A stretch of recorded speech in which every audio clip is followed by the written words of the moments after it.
For your information, all the panelists, that our participants from Europe maybe is too early, and they will join through YouTube after this program. Yeah, it's totally different times. But there is one participant from Jerusalem. Tali is already woke up at 3:30 in the morning. Halo Ibu Tali, good morning. Halo, pagi. Ya, see you again ya. Ya.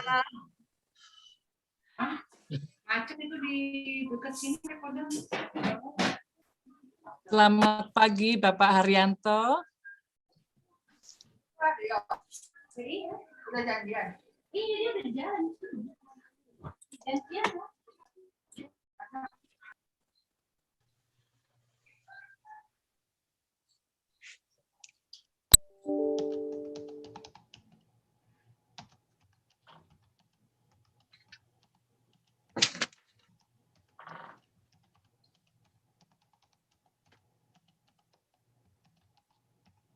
So how are you, everybody? Great. In the United States, there are 3 panelists and discussants that will be staying up into 2 in the morning, into midnight. We are very sorry for that.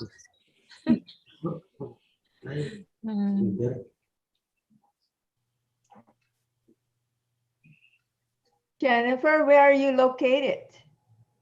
Santa Fe, New Mexico.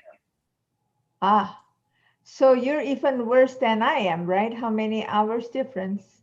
No, it's worse for you. I think it's 7 o'clock right now for me. Okay, so it's not too bad. Yeah, I'm 9, so. No, I'm a little better off than you. So. How about you, Mr. Donovan? I'm the same time zone as you, so it's 9 o'clock here. So you're in DC, right? Yeah, yeah. Uh-huh.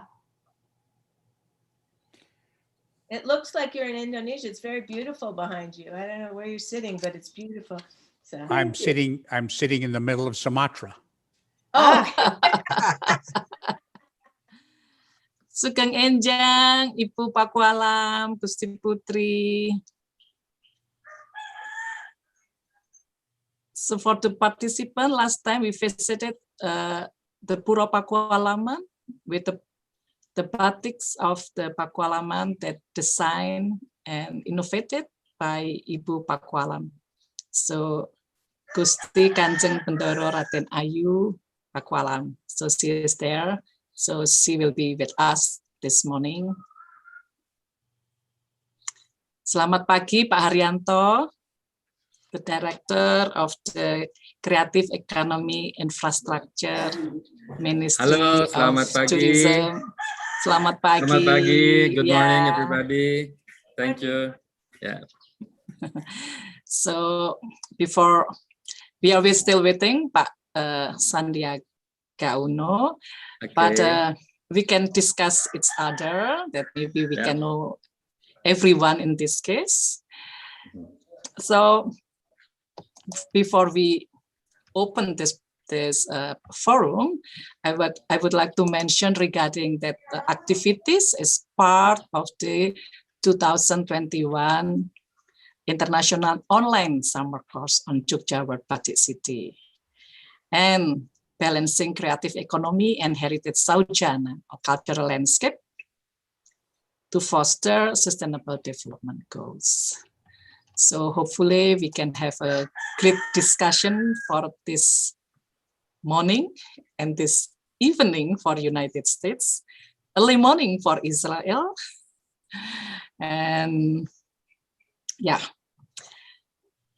we do hope that we are not finished with this program today, but we will continue for the following activities that maybe will get benefit, especially also to make the activities regarding this International Years of Creative Economy for Sustainable Development 2021. Hopefully we can also contribute for this international year. That's very important also for us, especially after this pandemic. I would like also to call Mas Suhardi Hartono. He is from the International Council Monument and Sites Indonesia from Medan. Pak Suhardi, good morning. Good morning, Bu Sita. Good morning, Donovan. Yeah, you met before. Yeah, how do you do, Donovan? Oh, Do you remember me? We've Hi. been friends for 2 decades, Jennifer. Sardi and I. So Yeah. Hi, So Jennifer. to see you again. How are you? I'm fine. It's a Yeah, wonderful morning to meet both of you, old friends. Yes. I look forward to your lecture, Donovan and Jennifer. Thank you so much. Thank you, Bu Sita. You are welcome. And there is also Ibu Uci Zulkifli. That's selamat pagi, Bu.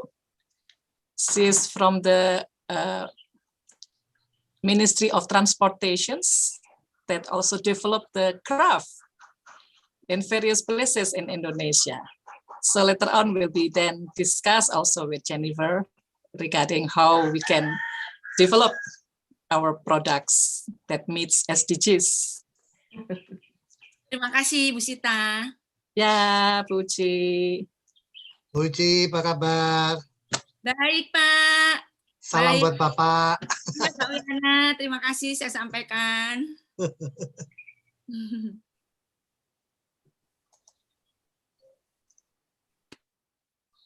And there is also students from Japan, Jefferson Edmund, and also Diah Miller, participants of the summer course. Apa kabar? Morning. Morning. Yes.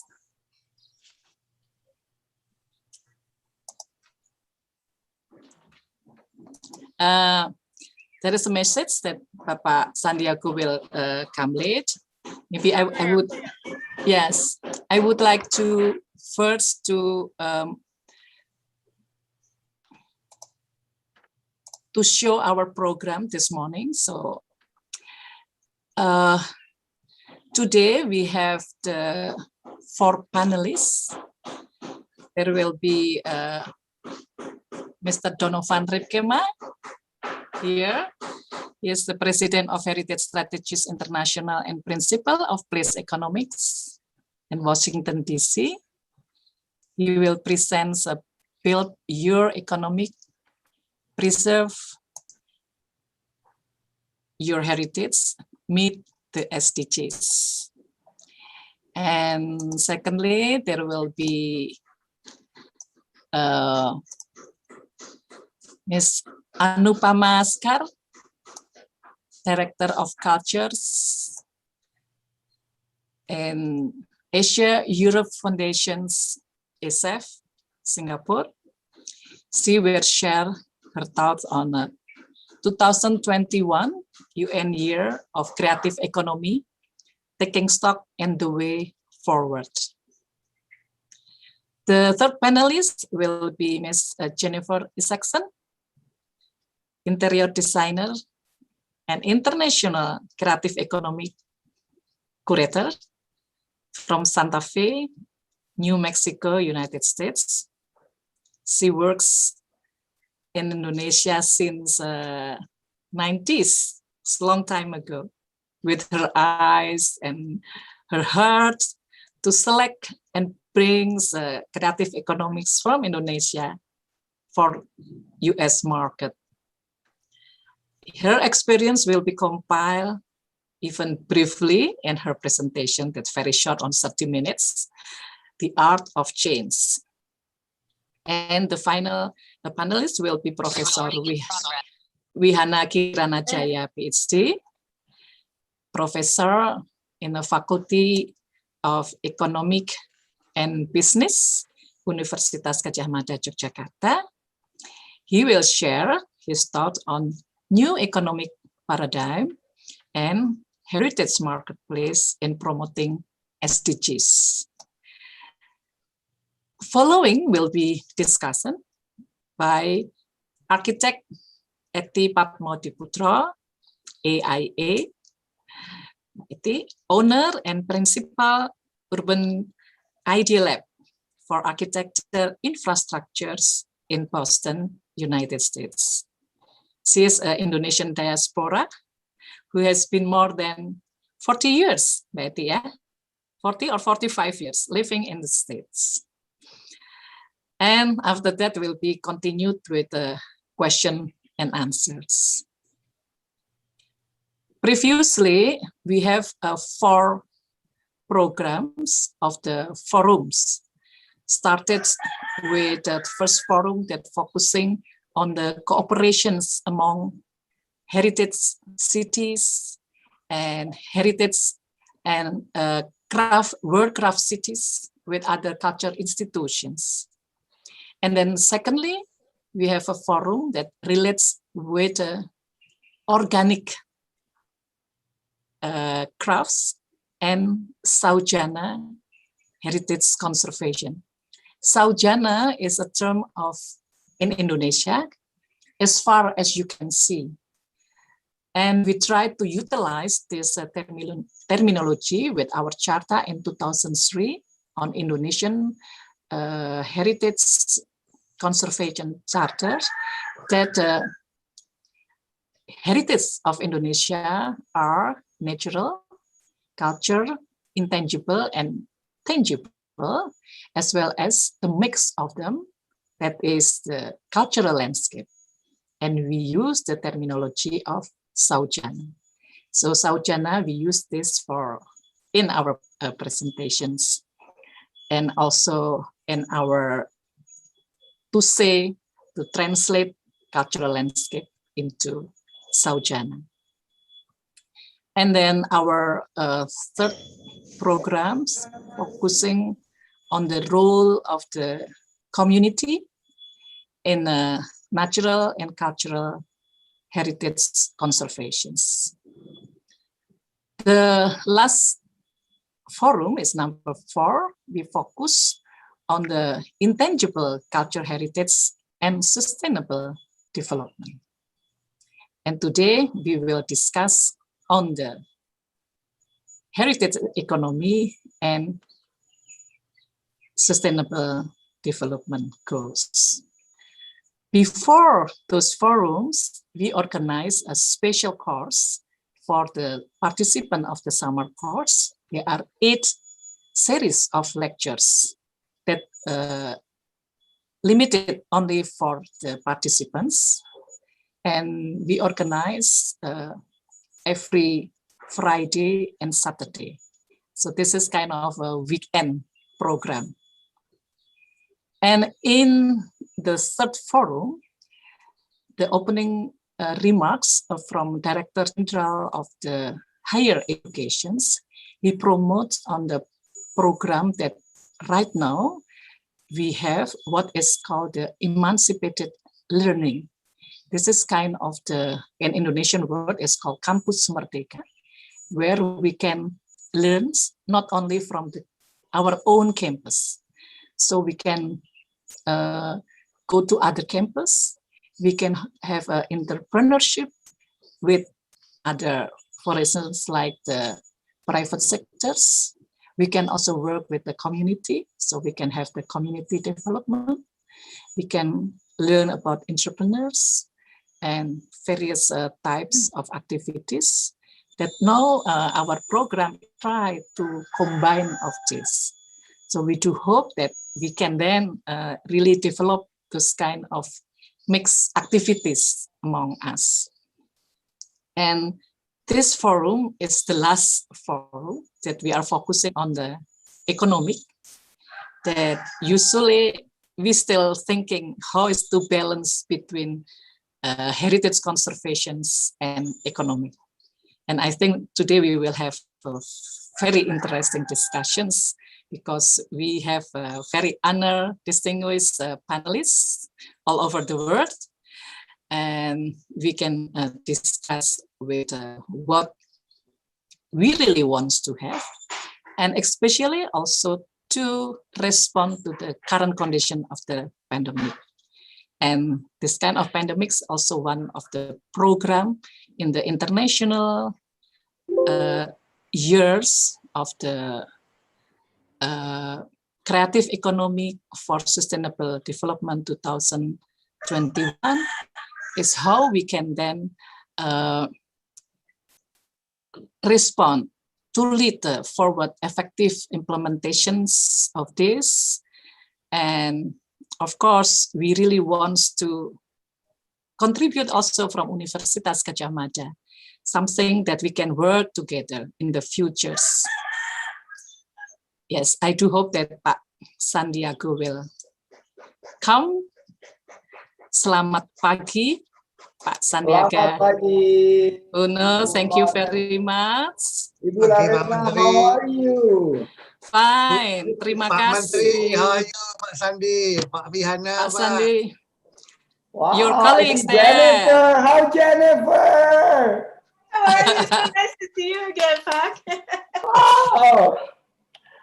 It's been like ages since the last time I saw you, I Jennifer. know. I think it was New York, right? So In the I New think, York now. No, right after New York, you deliver training for some of my SMEs in Jakarta when I was still working in the City Hall in Jakarta. that's right. Sorry, yes. So it's been a long time though. So nice to Where see are you. you? Are you I'm in Santa Fe, New Mexico. Nice, Yeah. very nice. Well, it must be very late for people joining from DC, but Donovan is here from DC. Donovan, you are still mute. Oh, sorry. I'm here. Donovan is in Donovan. Sumatra. Oh, you're in Sumatra. No, the Only the- background only. You're okay. Who's in a US time zone? Anybody?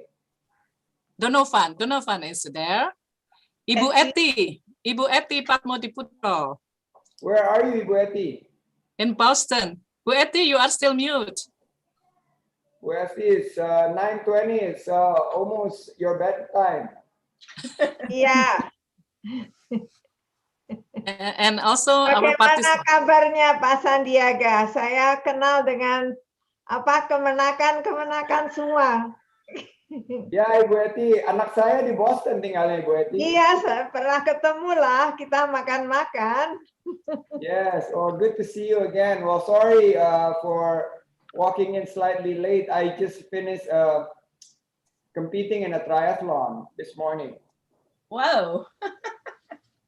So, How'd you do? Okay. how does it go? Do you want me to give a remark now, or you Yes, wanna... okay. First of all, I would like to say thank you very much, Pak Sandiago Uno, Yes. that you can, it's very honor for us that you can attend and deliver your opening remarks. And this is actually part of our program, the 2021 International Online Summer Course on Jogja World Batik City, balancing creative, economic, and heritage Saujana cultural landscape conservations to foster sustainable development goals. And I think this one is in line also with the years that declared by UN's as an International Year of Creative Economy for Sustainable Development 2021. Yeah, I think Indonesia must take the lead for pushing forward effective implementation. So thank you very much for everybody. Terima kasih Pak Haryanto also, and all the distinguished panelists. And I think now I would like to mention also to Pak Sandiaga that previously we have discussed also that in UGM and other stakeholders, we would like to create such kind of the heritage marketplace that special products that can meet with the SDGs. So it's kind of handmade and organic, back to nature, and such kind of things. So we do hope that in the future we can collaborate with Ministry of Tourism and Creative Economy. And now I would like to call upon to Pak Dr. Sandiaga to deliver opening remarks for us and then continue with the photo sessions. So time is yours, Pak Sandiaga. Thank you very much. Thank you, Ibu Laretna.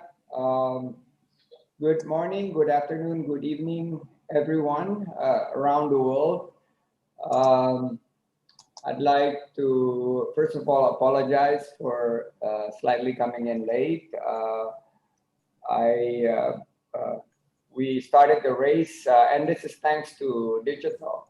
We started the race at 5 a.m. Jakarta time, but the actual race was in Kendari, and I joined virtually. And similar here, the 2021 International Online Summer Course on Jogja World Batik City, commemorating the International Year for Creative Economy for Sustainable Development, is also being done on a virtual platform. So I would like to congratulate Center of Heritage Conservation's Department of Architecture and Planning, Faculty of Engineering of UGM, which successfully delivering the 2021 International Summer Course on Jogja World Batik City with the topic of balancing creative economy and heritage Saujana conservations to foster SDGs. This is in also conjunctions with 5th International E-Public Forum on Heritage Economy and Promoting SDGs. Bismillahirrahmanirrahim. Assalamualaikum warahmatullahi wabarakatuh. Salam sejahtera bagi kita semua. Shalom, Om Swastiastu, Namo Buddhaya. Salam kebajikan, salam sehat, salam hormat. Salam Indonesia maju, penuh semangat. Sambanggo. Salam. Monggo. All panelists, Excellency Donovan, President of Heritage Strategies, International and Principal of Place Economics in Washington, D.C., USA. Ms. Anupama Sekar, Director for Culture, Asia Europe Foundations, ASEF, Singapore. My very good friend, long time no see, Ms. Jennifer Isaacson.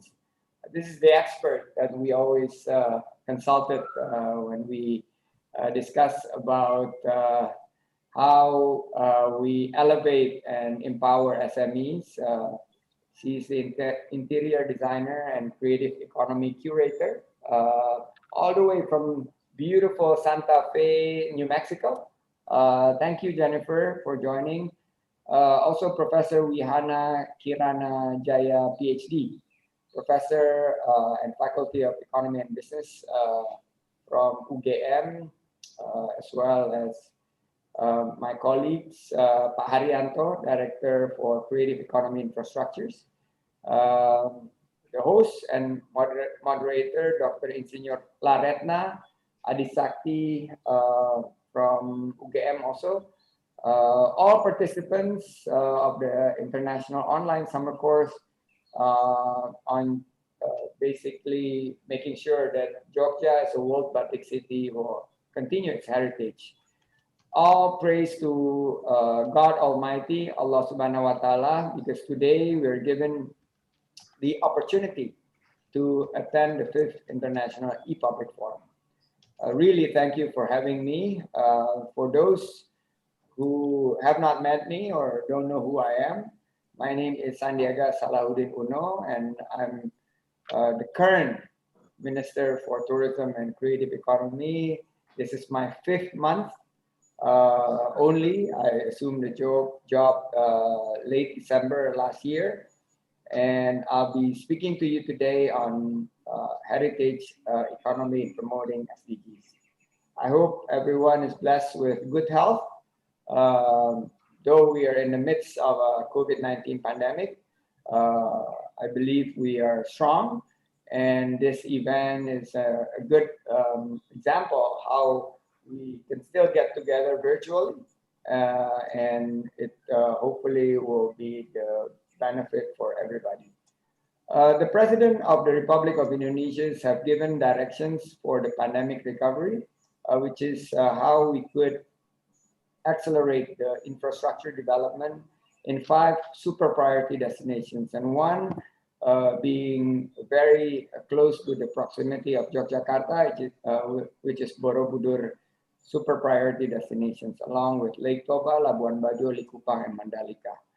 We need also to organize calendar of events, which range from cultural events to sports events, music, film, in the new normal era, adopting the implementations of CHSE, what I would refer to the new normal protocol, which is cleanliness, health, safety, and environmental sustainability. So we're not just addressing the health issue, but also the safety issue as well as the sustainability issue. Creative economy will also be the main driver for job creations going forward. We in the government have prepared several incentives and programs to support the tourism sectors and SMEs to increase their resilience in this very difficult time. Why? Because we have 34 million people having their livelihood depend on tourism and creative economy. And that's why we put a lot of efforts in intervening by way of strengthening the supply side, stabilizing the demand side, and making sure that these programs will be able to help us survive, but not just survive, but we are planning to revive and hopefully thrive in a not so distant future. Ladies and gentlemen, Ibu Laretna, Pak Donovan, Ibu Jennifer, batik, as you all know, has been declared as a masterpiece of cultural and intangible heritage of humanity by UNESCO in 2009. And the particular reasons of that the craft of batik contributes in the development of human knowledge. Batik is very close to Indonesia's life traditions. We have batik since the day we are born to the day we pass away. And finally, batik's patterns and colors reflect the creativity and spirituality of Indonesians.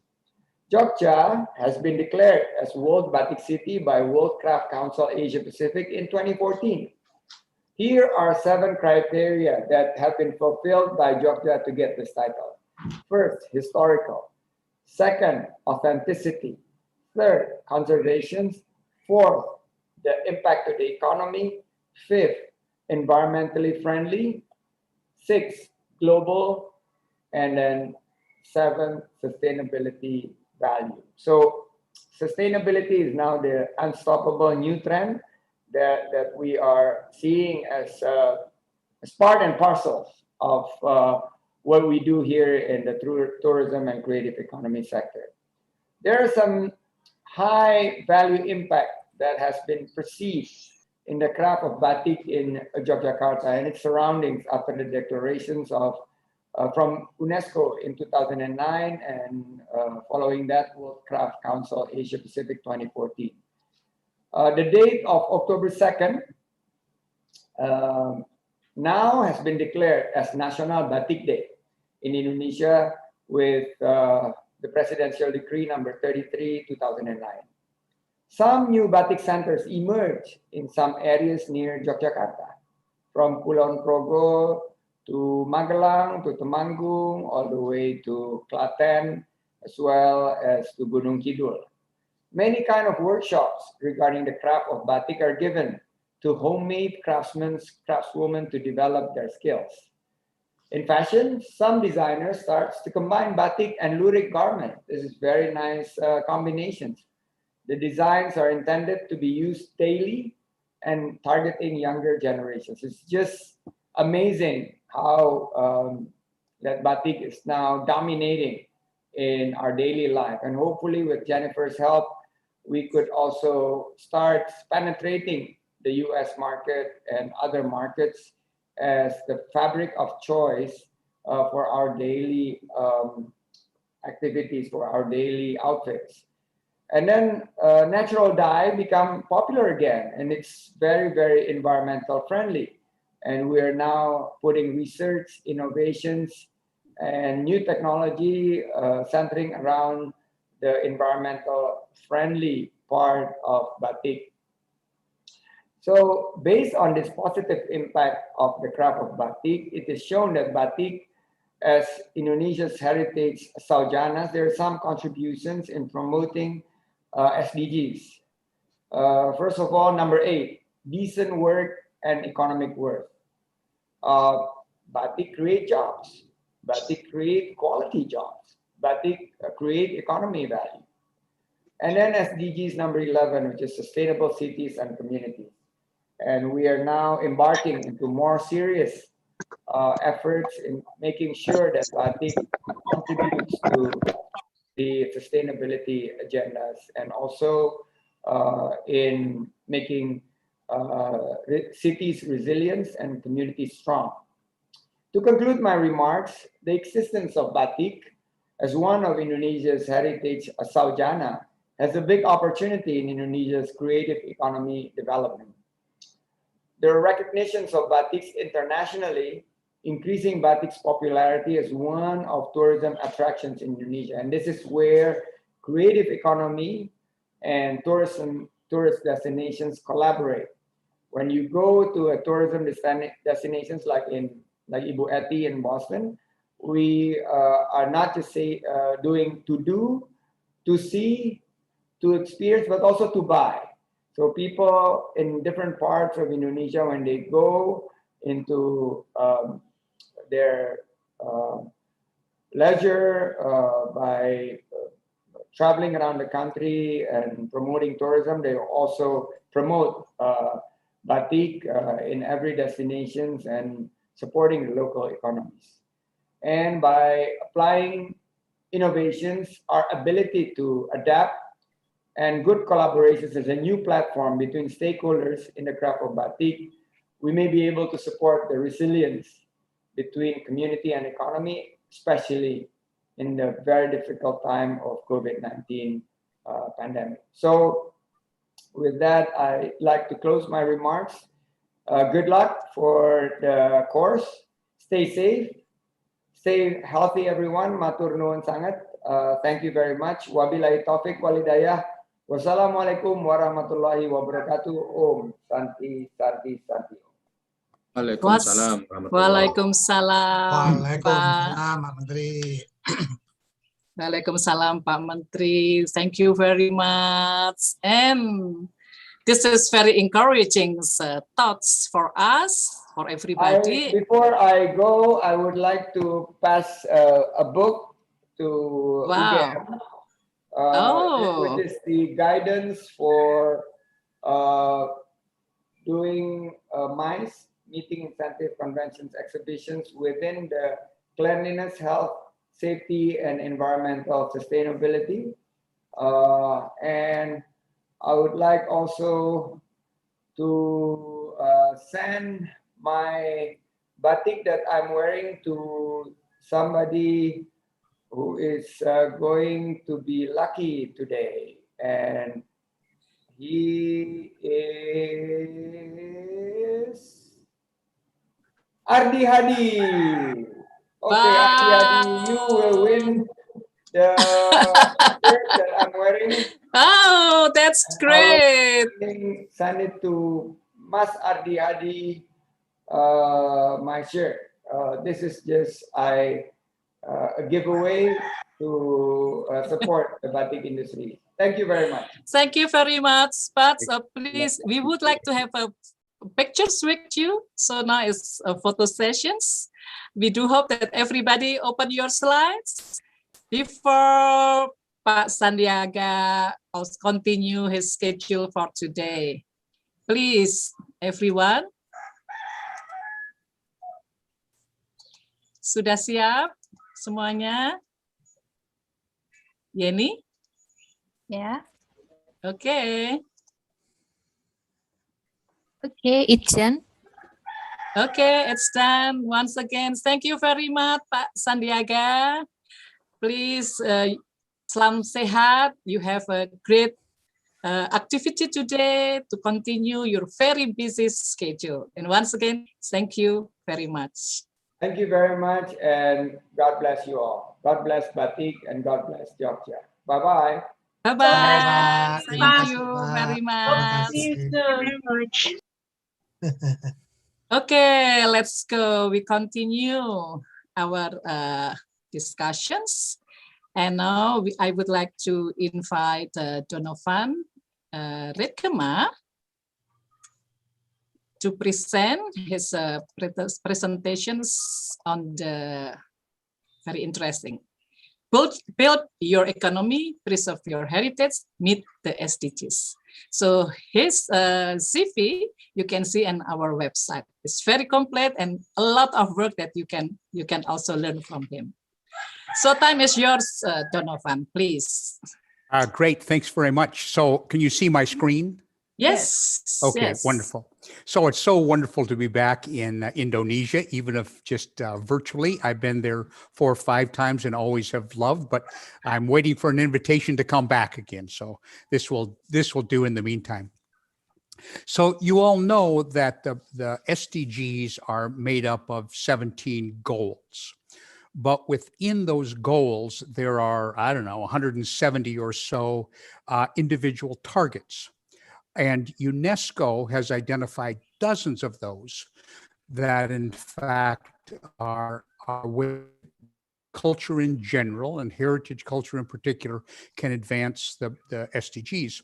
But I've picked 6 of those to talk about tonight, this morning for you, where it involves heritage and it helps meet the targets of the SDGs that Indonesia and the US and Israel and the rest of our countries have committed to, but also that helps the local economy.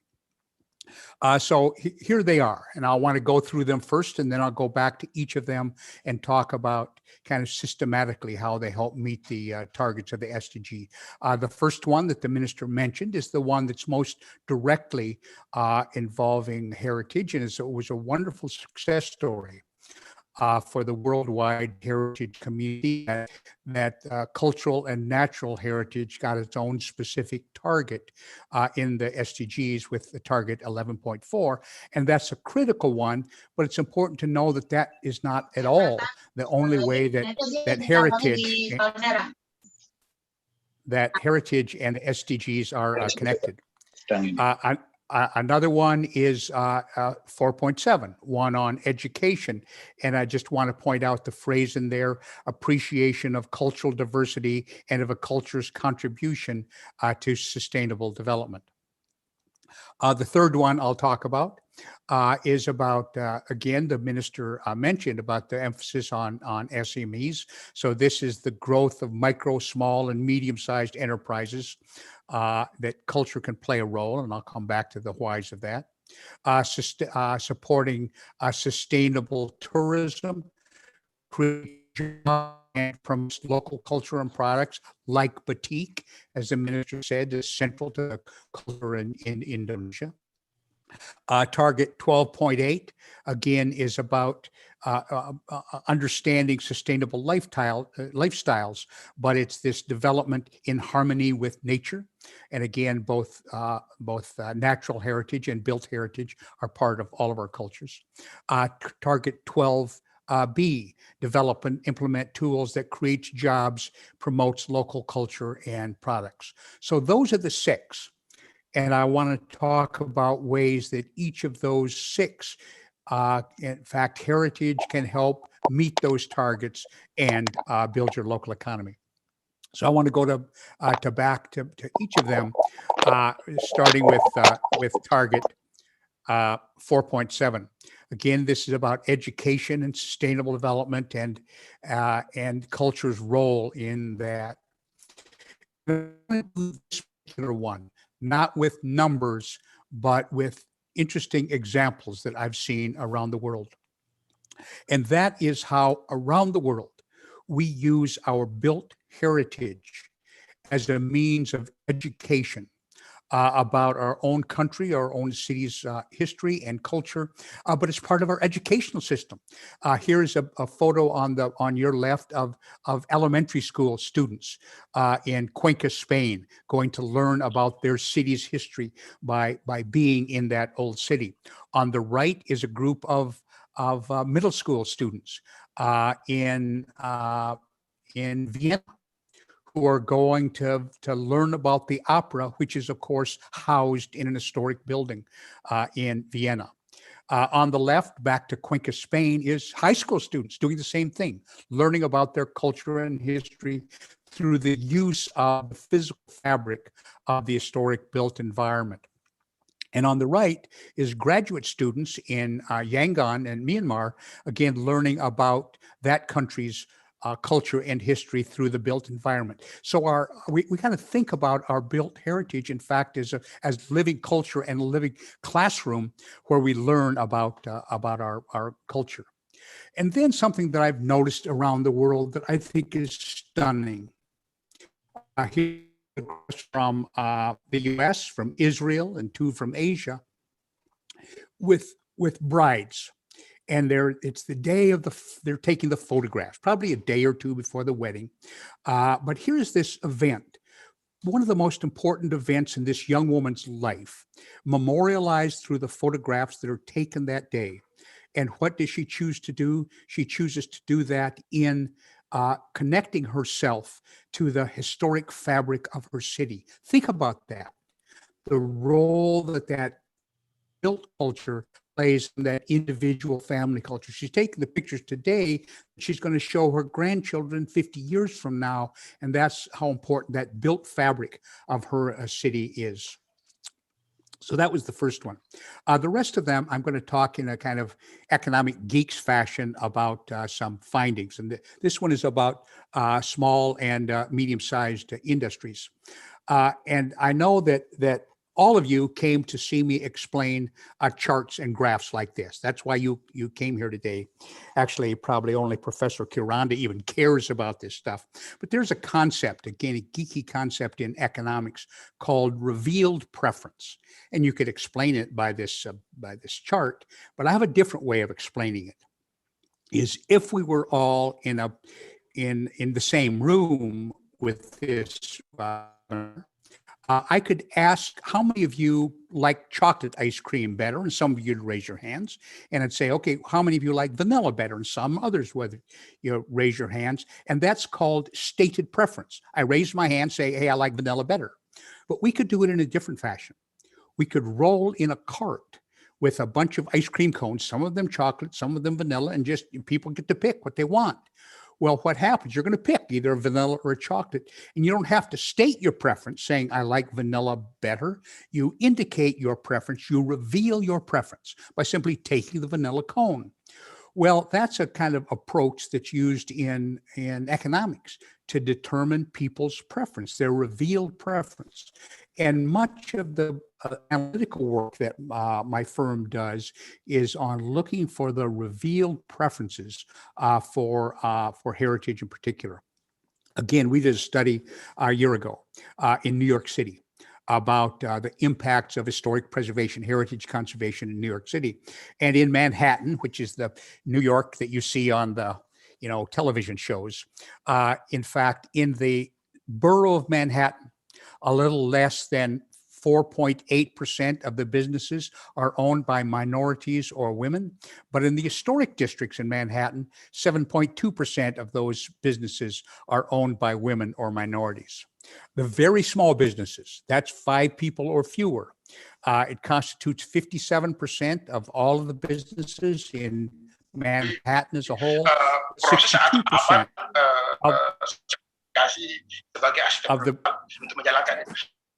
of the businesses in the historic districts.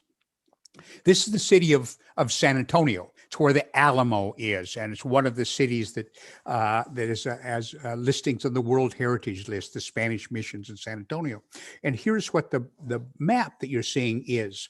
The purple areas are historic districts. The green circles are concentration of jobs in small businesses, some firms that are fewer than 20 people. And what you're seeing is it's not that all of them choose to be in historic districts, but there's a great propensity to be in or near those districts.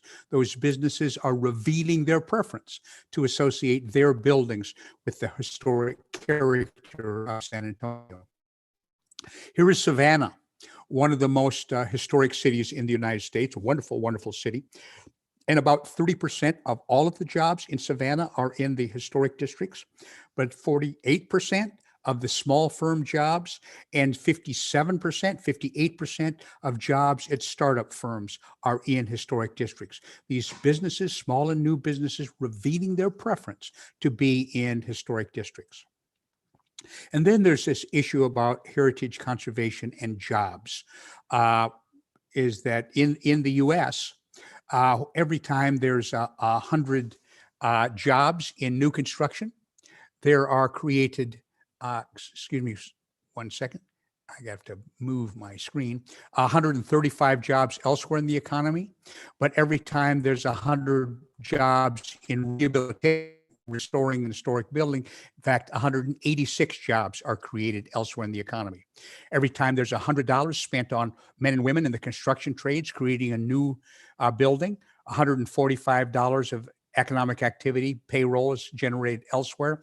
But when those workers are working on a rehabilitated building, that $100 worth of paychecks creates another 174 elsewhere in the economy. This is the effect of labor intensity, that for the same amount of money, in fact, there's more dollars going to workers on rehabilitation, and that money recirculates in the local economy. So it has a lot stronger local economic impact than does new construction.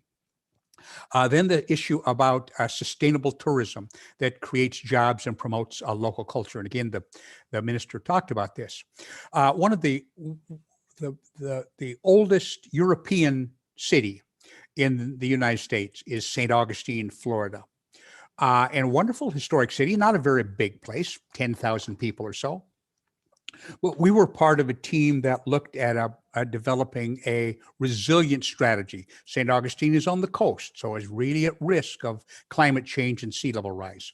So they wanted to know what the value of their heritage buildings were that are at risk from climate change. Well, so we looked at all of the heritage buildings in the city, and over $1 billion, and that's pretty significant. So $1 billion worth of heritage buildings. But then we looked at an approach that's called the travel cost method. That is, when people make a decision to go on vacation, that really means they've spent a lot of money. They buy a plane ticket or fill their car with gasoline. They stay in hotels, and they spend money getting to the site. They spend money while they're there. And because the San Antonio Tourism Department had wonderful data, we had a good sense of who was coming, how much they made, were they a family, were they individuals traveling, how long they stayed, what did they do while they were there, how long it took them to get there, how long they stayed there. And the sum of those expenditures is how the travel cost method makes a decision. So if I decide to drive from Washington, D.C. to St. Augustine, Florida, I have the time that I spent in that drive. I have the gas I bought on the way, I have the hotel bills, the money I spent there. All of those are part of that value to me. That total expenditure I made is how I have valued that experience of 3 days or 4 or 5 in St. Augustine. And here's what we learned. Based on this travel cost method, in fact, the value of those historic resources were not $1 billion, they were almost $3 billion. In fact, there was a huge value beyond what those heritage buildings are just as real estate, that in fact it's valued. There are lots of places in Indonesia where in fact the value of the resources are far more than they are just as pieces of real estate. And then the next one is this issue about ensure that people have relevant information and awareness for sustainable development and lifestyles.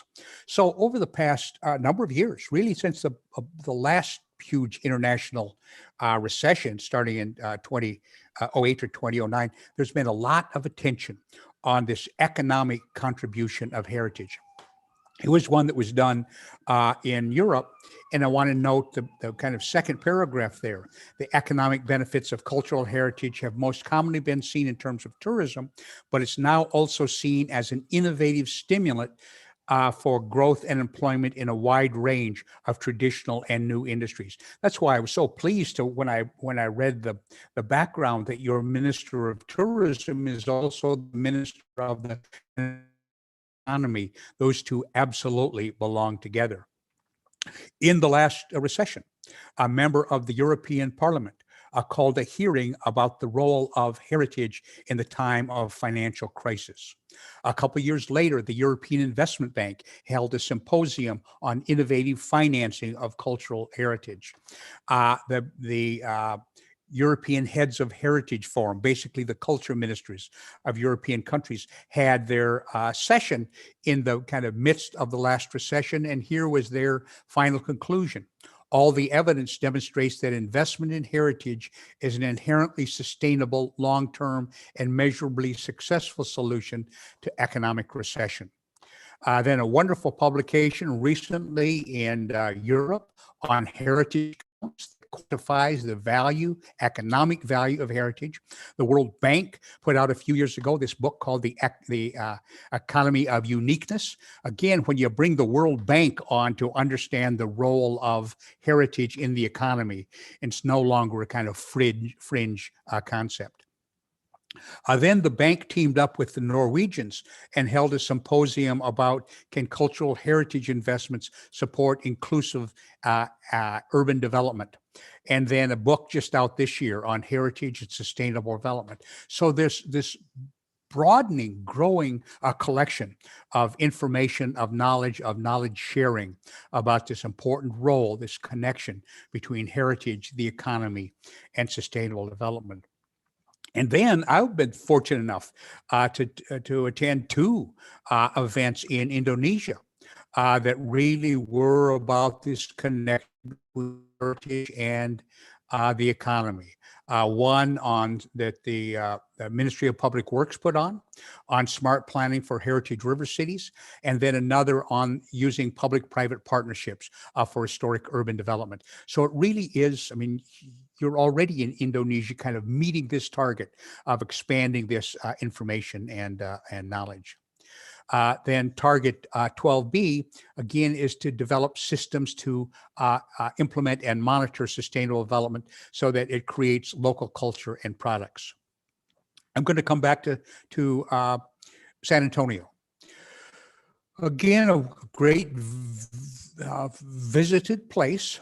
We did a study in San Antonio a few years ago, and about 60% of the people who are visitors overnight would fall into the category of heritage visitors. Almost half of the people who visit just for the day would fall into that heritage category of tourists. And again, San Antonio is an old city in the U.S., Texas. It's where the Alamo is, which is a great, image in American history. But here's what to understand about tourists is that virtually all of the money you spend when you're a tourist is spent in 5 areas. That is lodging, the hotel or the motel or wherever you, the B&B that you stay. Transportation within the place you're visiting. The cost of the airplane ticket doesn't count. If I fly to Indonesia as a tourist, you don't get to count that airplane ticket I spent to get there because you didn't get that money. But when I rent a car or take the bus in Indonesia, that's part of that local impact. So lodging, transportation within the site, food and beverage, retail purchases, and recreation. And recreation kind of includes everything else. So that's admissions, that's if I play golf, whatever. Well, not only do heritage visitors in San Antonio, and this is a consistent finding every place we've looked, not only do they spend more than other visitors, but they spend more in every one of those categories. Again, the minister talked about trying to structure tourism so there's lots of local beneficiaries. Well, if you concentrate on heritage tourism, the hotel owners, the restaurants, the local bus companies, the retail shops, the historic sites, all, in fact, are greater beneficiaries than somebody who's just going to sit on the beach or, play golf. And then this fundamental, the kind of core target, 11.4, strengthen efforts to protect and safeguard the world's cultural and natural heritage. A few years ago, I'd been in the Netherlands doing a training session at Erasmus University. And there was a kind of geeky accounting guy there, economics guy, and his department at Erasmus University had purchased a gargantuan database about direct foreign investment. And it was all these lines that some company that was headquartered in Johannesburg made an investment in Belgrade, or based in New York made an investment in Nairobi. So it had this tracking of millions of direct foreign investments. Well, those of us kind of watching the economy, that in many countries in the world, it seems to be a pattern that's really a change from, thousands of years of history. That for most of world history, people follow jobs. I heard there was a job there, so I go to where the job is. Well, now, particularly for the young, the knowledge workers, the creative class, often it's that the people are going someplace and the jobs follow them. Well, if that's right, if jobs are following people, and if people, particularly those young knowledge workers, are choosing where to live based on quality of life factors, and if heritage is a significant quality of life indicator, then there ought to be more examples of direct foreign investment in heritage cities. So that was our thesis. And here's what we did. We identified European cities. Of those, we only selected those who belong to the Organization of World Heritage Cities, meaning they really have a commitment to kind of make a benefit out of that connection. And then they were compared with comparable cities, with 190 other cities that were similar in size, human capital density, and then compared the instances of foreign direct investment with the similar non-heritage cities. And here's what happened. Over this 10-year period, those heritage cities attracted 40 more instances on average of direct foreign investment than did their comparable non-heritage cities. So heritage tracks investment. And then, the whole sustainable development concept is based on this triple bottom line of the economic responsibility, environmental responsibility, and social responsibility. Well, the city of Calgary in Canada decided that they wanted to look at 4 of their commercial districts that were predominantly heritage buildings. But they wanted to look at it based on this triple bottom line value. So we were to look at the economic value, the social value, and the environmental value. So we looked at, from various methodologies, looked at all 3 of those. And here is what the answer was, that in these 4 districts, the base economic value of those heritage buildings was about $400 million. But the marketplace assigned them a premium. We call it the heritage premium of an additional $44 million because they were heritage buildings. And again, the way that's approached is we say, all right, let's sort out all of the variables that would distinguish the value between one property and another so that we only have one variable left. It is or it is not a heritage building. And based on that, these buildings had an additional value of $44.5 million. And then the non-heritage buildings that were in these heritage districts, they had a base economic value of about 274 million, but they benefit what we call the heritage halo effect, that because of their proximity to heritage buildings, they were worth another $57.5 million. And then we looked at the social value that people were willing to say, I'm willing to pay to keep the character of this building, of this these neighborhoods and context. That was worth another $80 million. And then there was another $49 million in environmental value that these buildings had. So all in all, these heritage districts had $231 million more value than simply their base economic value because of that heritage connection. It has real measurable economic value in the marketplace, but also social and environmental. So if you just keep your heritage buildings, in fact, what you've done is all three of those components of heritage development. And then I want to talk about this issue of the heritage creativity link. That a few years ago, I took students to Serbia to look at this for a 2-week course, to look at this link. And one of the students did this. She made a heat map of the heritage districts in Belgrade.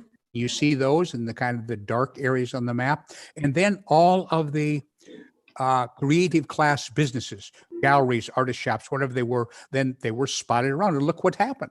This huge concentration, this symbiosis, this connection between the heritage areas and the creative class businesses. And jump from Serbia to New York City. You can love New York City, you can hate it, but nobody can argue it's not one of the most creative cities in the world.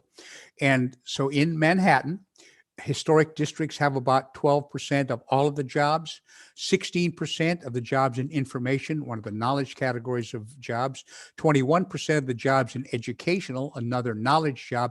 And look at this one, 23% of all of the arts, entertainment, and recreation, the core of the creative class, chose to be in those historic districts. This revealed preference of those creative industries choosing to be and bringing their employees into historic areas. And then this connection, again, that the minister mentioned, the intangible heritage and the economy. Some of you know about the American city of Nashville. It's a vast growing city. It's not one of the biggest cities in the US, but it's known worldwide as really the biggest music city in the United States. Well, again, Nashville had great tourism data. So we looked at the difference between visitors who come to Nashville who fall in the heritage visitor category and those who do not. On every measure, that in fact there was this connection between the heritage buildings and this intangible heritage of the music in Nashville. How many music venues they went to, the reason that they came to the city, how much they spent locally, all was greater in this connection between the heritage visitors and the intangible heritage and the city of Nashville. So the conclusion of all of this is heritage conservation is economic development, not something else. It's economic development, it's sustainable development, and heritage conservation is not about the past, it's about the future in my country and yours. Thank you very much. Terima kasih. Thanks. Terima kasih. Thank you very much, Donovan. It was such a broad elaborations of your presentations from heritage, tangible, intangible heritage, the historic cities, and of course, economic. And heritage conservation is just economic development. This is very important for us. Okay, we go to the next panelist. Any questions, please? You write in the chat, and then we will then later on, after all panelists and discussions, presentations, then we will go to question and answers. So the next panelist will be Anupama Sekar, Director of For Culture, Asia Europe Foundation, ASEF, based in Singapore, and UGM and ASEF in the year 2012. We had collaborations on expert meetings. We have a forum on the PPP on heritage city in Asia and Europe. She will present her thoughts on the 2021 UN Year of Creative Economy, taking stock and the way forward. Anupama, time is yours. Terima kasih. Selamat pagi, good morning to everyone, and good evening, good afternoon to those of you joining us from different parts of the world. Thank you, Busita.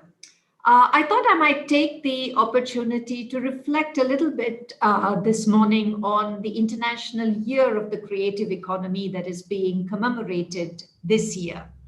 In a way, therefore, the ideas that I'm going to be presenting now could be a bit of it's the opposite side, the other side of the coin to what we are discussing also in terms of heritage.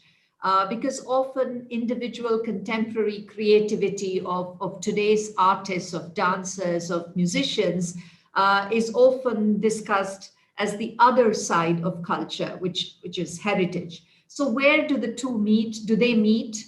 How could the two work together to promote the creative economy? So I'd like to share some thoughts about this. The idea for the International Year of the Creative Economy, in fact, comes from our host country today, Indonesia, which presented in November 2019, which tabled this at the United Nations, and it was backed by 81 member countries of the UN, and therefore the UN has adopted this year, 2021, as the International Year of Creative Economy for Sustainable Development. Back then, of course, they did not foresee the pandemic and the massive impact that this has had on our cultural life. The work around the International Year of the Creative Economy is being led by UNCTAD, which is the United Nations Conference on Trade and Development, of course, in consultation with UNESCO and other relevant UN entities. In the last 10 to 15 years, we have, particularly in this part of the world, in South and Southeast Asia, been hearing more and more about the creative economy. We've had special offices in our national, provincial, and local governments around the creative economy, as we have seen in Indonesia itself this morning with the ministry representing both tourism and creative economy. But the notion of the creative economy is neither new nor novel. Today, particularly in the last year and a half, we have been, most of us, indoors, getting our broadcasts online, our entertainment online.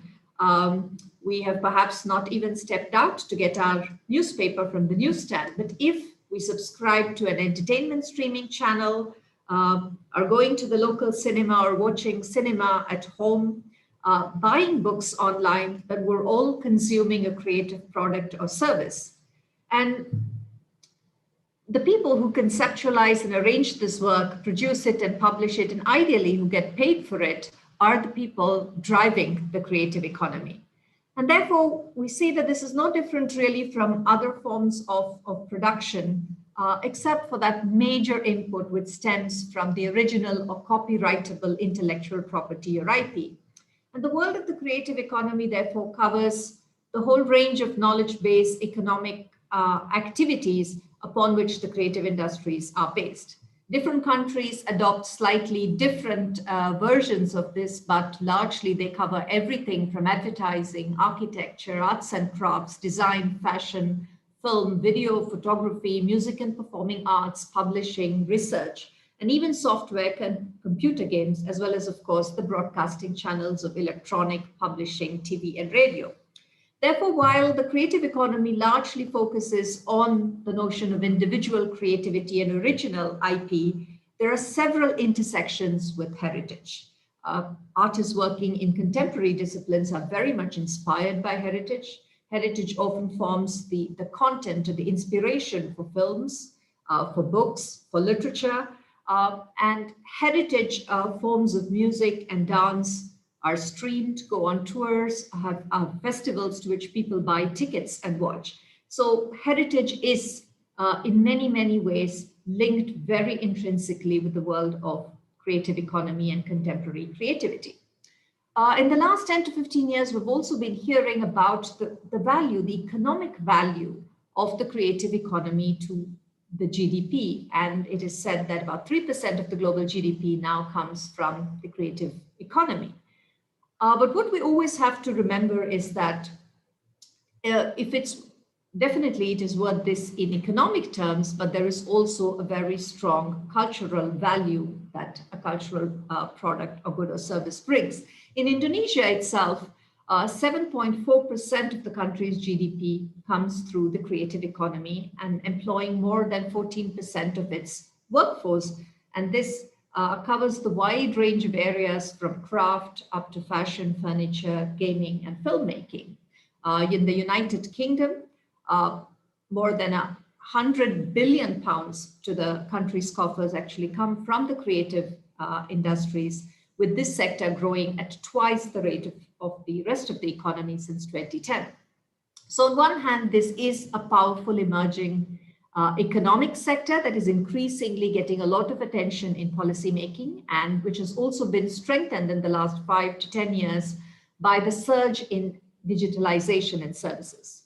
On the other hand, what is critical to remember when talking about the creative economy, the creative industry, and cultural goods and services is that culture and creativity have a very strong symbolic value. They have a significant non-monetary value that contributes greatly to inclusive social development, to dialogue, and to understanding between peoples. So to keep the balance between the economic and the other non-economic, non-monetary aspects of the creative economy is a critical balance to be achieved in policy.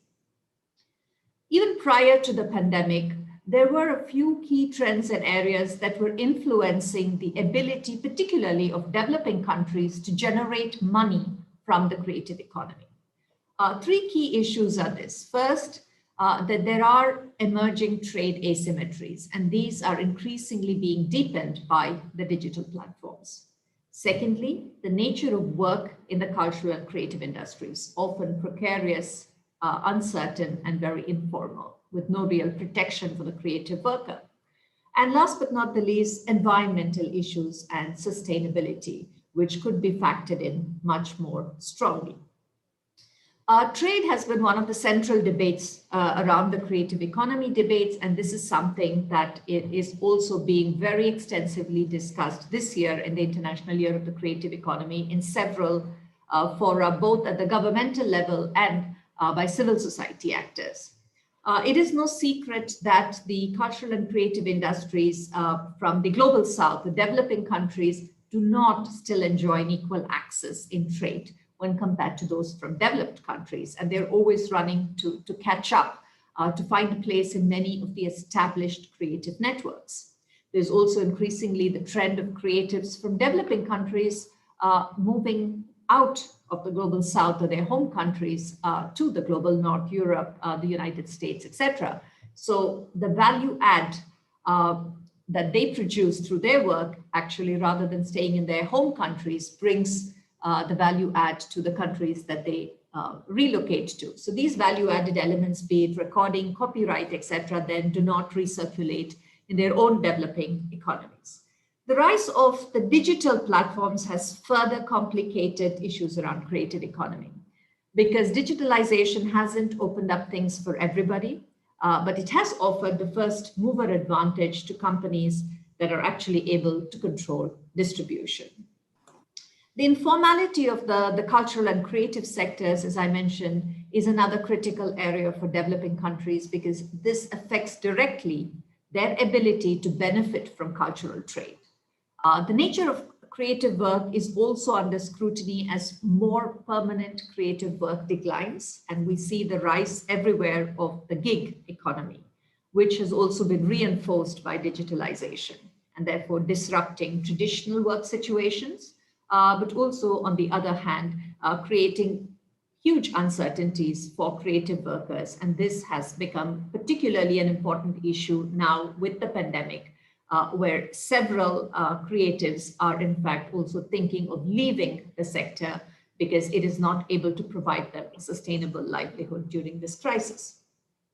The other big issue is that around intellectual property, because better legislation can make the intellectual property trade between developed and developing countries fairer, but it is often very, very difficult to enforce. The precarity of work for the creatives is worsened by the digital divide, by the high cost of data and the limited access to networks, which is still the reality for many, many parts of the world, and which has created new forms of imbalance in the last year. There is also discussions around the fact that there is not adequate attention being given to sustainable development and technology in the creative economy. Issues of, for example, e-waste, when we look at it from the technology point of view, or on the other hand, the art world's relationship with oil companies for sponsorship, which has become a debate in recent times. The creative economy sector has unfortunately been dealt a terrible blow, and it is ironic that it comes in this International Year of the Creative Economy. In a sector that employs more than 30 million people globally, mostly young people, we have seen that in the last year, there have been cancellation of public performances, which has cost authors about 30% of global royalties. On the other hand, the global film industry has lost about $7 billion in revenue. So this is a big factor that now has to be factored in, because the damages and the impact are becoming permanent, with also small and medium-sized enterprises in the creative and cultural sectors closing down in the developing countries, and many deciding to leave this sector of work. So the urgent need now is to promote and protect the creative industries, especially in the decade that we have left to achieve the Sustainable Development Goals. Because without them, the economic development, women's empowerment, and cultural and poverty alleviation targets within the Sustainable Development Goals are unlikely to be met otherwise. The place of culture in the Sustainable Development Goals has been alluded to by the minister and by the speaker who presented just before me. And we have to remember constantly that the 2030 Agenda and the Sustainable Development Goals only represent a modest progress in acknowledging the role of culture in development processes, be it on the cultural heritage side or on the side of creativity. And although none of the 17 Sustainable Development Goals focus exclusively on culture, we do see that there are several explicit references to cultural aspects, be it in Target 4.7 relating to knowledge and skills, Target 8.3 on the promotion of development-oriented policies for creativity and innovation, Targets 8.9 and 12B on sustainable tourism, including through local culture and products, or Target 11.4, which explicitly references cultural and natural heritage. As the implementations of the Sustainable Development Goals move forward, it also becomes very, very critical to build a systematic and measurable evidence base to demonstrate each of the contributions of culture to sustainable development, and particularly on the side of contemporary creative expressions. This has been a critical battle, along with the availability of enough statistics to build these cases. To show that culture is central to reaching the Sustainable Development Goals. When we turn from the Sustainable Development Goals to the international legal frameworks, a critical tool that UNESCO presents to the countries around the world is the 2005 Convention on the Protection and Promotion of the Diversity of Cultural Expressions. This is one of the 6 UNESCO culture conventions, and the one that focuses very, very specifically on contemporary artistic expressions. It is a legally binding international agreement with over 140 state parties now who can use the convention to introduce policies and measures that will protect the spaces where a diversity of cultural expressions can emerge.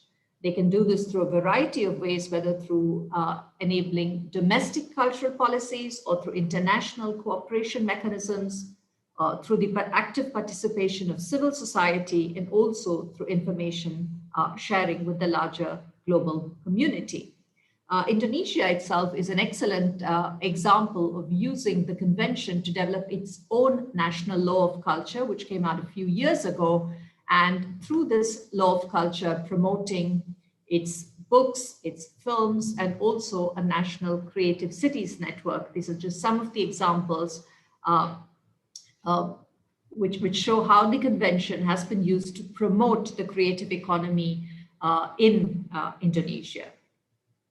When we look at the creative economy from the point of view of the Sustainable Development Goals, there are about 6 or 7 key areas where there is a very strong linkage between the two. When we look at Sustainable Development 4, quality education, particularly target 4.4, skills for employment among youth and adults, we see that several countries have used vocational training to promote the cultural and creative industries among its youth. And this has resulted in the fact that a large part of the global workforce in this sector are really young people. Similarly, the creative industries contribute to promoting Sustainable Development Goal number 5, gender equality, in particular target 5.C and 5.5, which foreground women. And this has again been done in a variety of ways by several countries, such as strongly integrating gender equality criteria in public arts funding scheme, or setting up leadership programs for women in the creative industries. Sustainable Development Goal 8, decent work and economic growth, is again a particularly important area because target 8.A looks at aid for trade for developing countries and focus on also micro and small and medium-sized enterprises. And several countries, particularly in the global south, have used the 2005 convention to set up legal and regulatory frameworks to increase the exports of cultural goods and services from their small and medium-sized enterprises. This year in particular, there's been also a great push to look at Sustainable Development Goal 10, reduced inequalities, and how the creative industries can help achieve this goal. In particular, target 10A, which is the implementing a differential treatment for developing countries, particularly the least developed countries, in accordance with WTO agreements, has been very strongly in focus.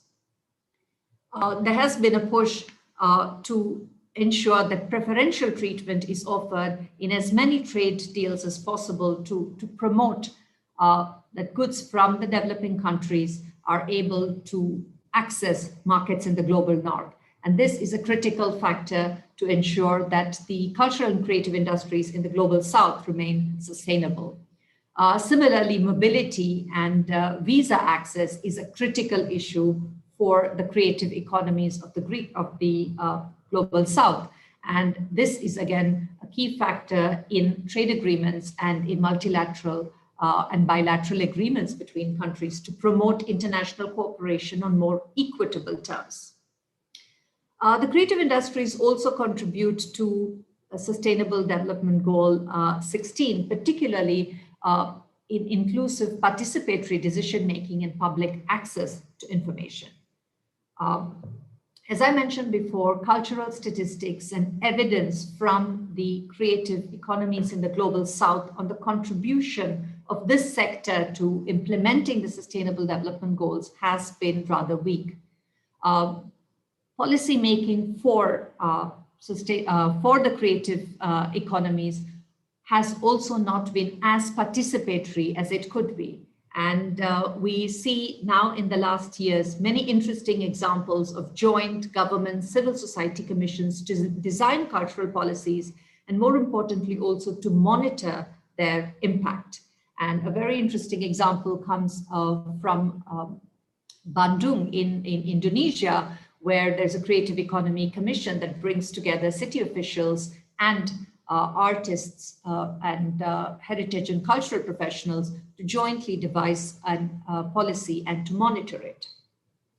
Lastly, the creative economy also supports very much the implementation of Sustainable Development Goal 17, which is partnerships.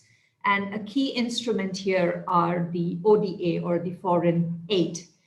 This is the amount of funding allocated to culture in foreign aid has generally remained quite low, but this is an area through which the international community, particularly the global north, can give a huge push to develop the creative economies in the global south, in addition, of course, to offering other technical support, particularly for the creation of national frameworks regarding cultural statistics. Sustainable Development Goal 10 around preferential treatment in trade for the cultural exports from the global south has been at the very much the center of the discussions around creative economy in order to give a very strong push to the global south. And this is being done in many ways by countries in the global north.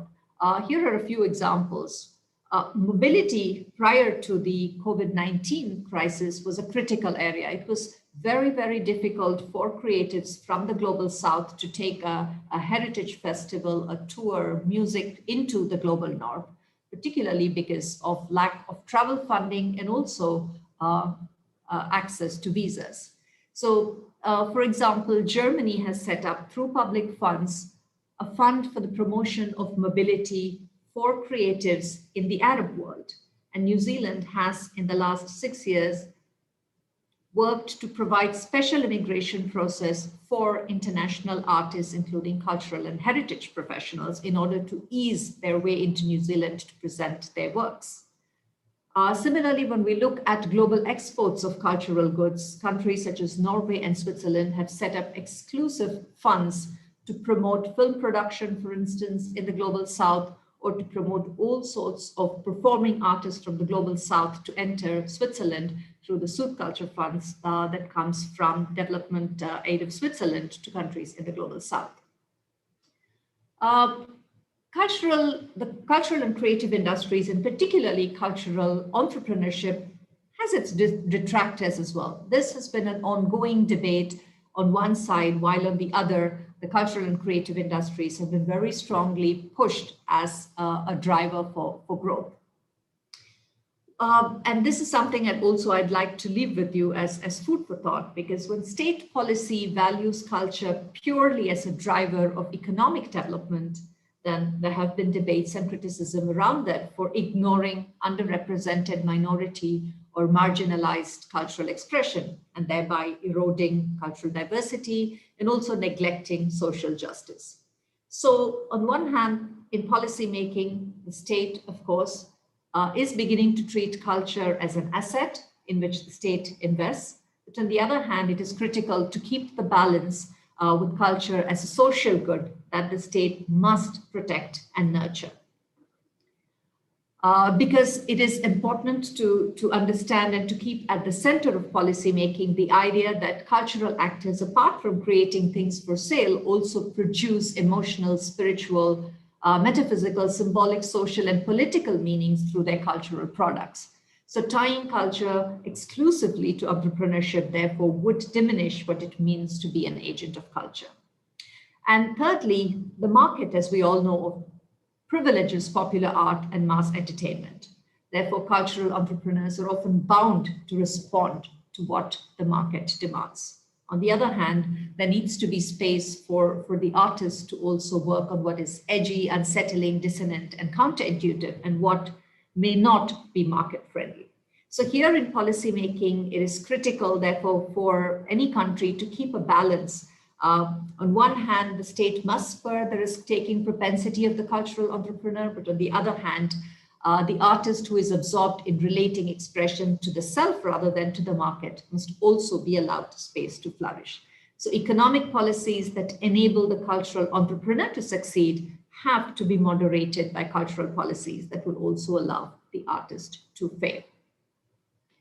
And in particular, when we look at heritage, the state in making policies often confronts a very different set of questions when looking at developing global markets for traditional cultural expression.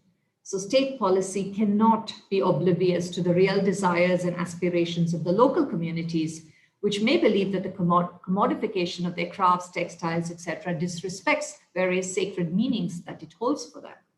And hence, this requires the state to determine how local communities will weigh economic advancement against cultural value and to ensure that cultural entrepreneurs working in the field engage with the market on terms that are acceptable to the producers and to the consumers of pre-industrial forms of cultural materials. On the other hand, we also face the risk at the same time that traditional cultural producers may lose touch with their inherited knowledge and skills, which are not being pressed into service to meet market demands. So any policy for the creative economy that involves heritage and creativity, therefore, needs to obligate the cultural entrepreneur to combine their interest in expanding markets in this area with, on the other hand, measures to document and renew all available knowledge and skills so that traditional cultural producers retain both the resources as well as the flexibility to adapt to new market trends. The long-term sustainability of business in this area definitely rests on nurturing the source from which such business derives its opportunity. And I'd recommend to you all an excellent essay by Anmol Valani called Success, Failure, and Cultural Entrepreneurship. It's available online and it's part of one of our publications, Enabling Crossovers, which really which is worth reading because it delves on the factors, the balance between heritage and creativity, between market and heritage in determining policies for the creative economy, particularly in Asia. I'd also like to leave you with a couple of resources where you could find from UNESCO a lot of examples and case studies on the creative economy and the debates that are happening this year. UNESCO is running a Resiliat conversation series on the creative economy. Throughout the year, there are a few conversations happening every week. They've also put out an excellent report, Culture in Crisis, which looks at the impact of COVID-19 on the creative economy and the new and offer recommendations for the future. There's also a policy monitoring platform with excellent search capability where you could look for examples of any aspect of the creative economy from any country in the world. So these could be some tools to further explore the creative economy and the intersection of heritage and creativity and their contribution to the Sustainable Development Goals. Thank you. I return the floor to you, Bosita. Thank you very much, Anupama. That was such long also. And you systematically provide us strategies to move forward from the current condition of pandemic crisis, as well as how the culture entrepreneurships and state policies to work with. And once again, you also share to us many informations that will be very useful for the participant of the summer course, that they will also have assignments that's supposed to be finished next week that you provide for them a lot. Once again, thank you very much, Anupama. And for questions, once again, please don't forget to write in the chats. The third panelist, Jennifer Isaacson, my dear colleagues from Santa Fe, New Mexico, United States. She is interior designer and international creative economic creators. She will present the art of change, and a lot of them are based on her experience as a consultant working with the New York Indonesian Consulate, Bank of Indonesia, Bank of BRI, Creative Economics, and also various provincial government in Indonesia. Jennifer, time is yours.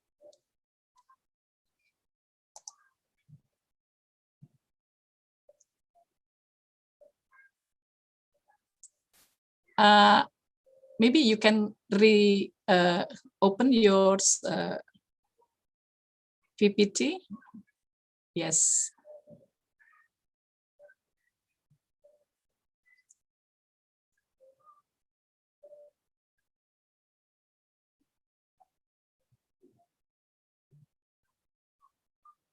Can you make a slideshow?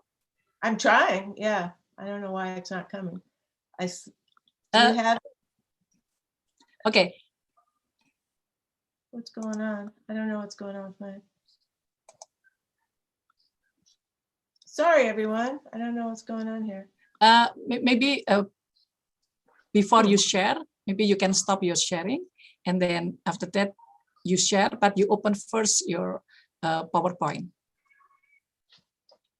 So now you yeah, I don't know what's you open your PowerPoint, but before you make a slideshow, and now you share and then find your PowerPoint, not your Google. It should be there. I don't know. It's like what we were having trouble with earlier. Okay. I can try to use mine. Okay, that's great. Okay. So I can. Sorry, everyone. I don't know why it's not coming. It's okay. Hopefully, it will works also from me. Okay.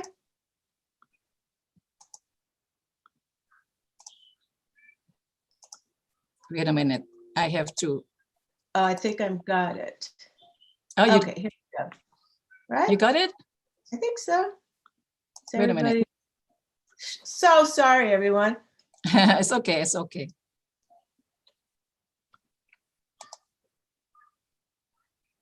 Sometimes it's happened like this. It could be my internet because I'm in the mountains. So is this yours or mine? It is yours. So yeah, you can make us a slideshow. Yeah, but I don't know why it's not going full screen. Yeah. I don't understand. I think there's an icon in the bottom that if you click on it, it should make it into a full screen. I think there will be. Okay, yes. Okay, yes. Everybody yes. there? Yes, okay. Please. So sorry. Thank you, Pusaka, and for this really important, timely panel discussion. So I really appreciate being a part of it. We all know that the consumers of any product are fickle, follow trends.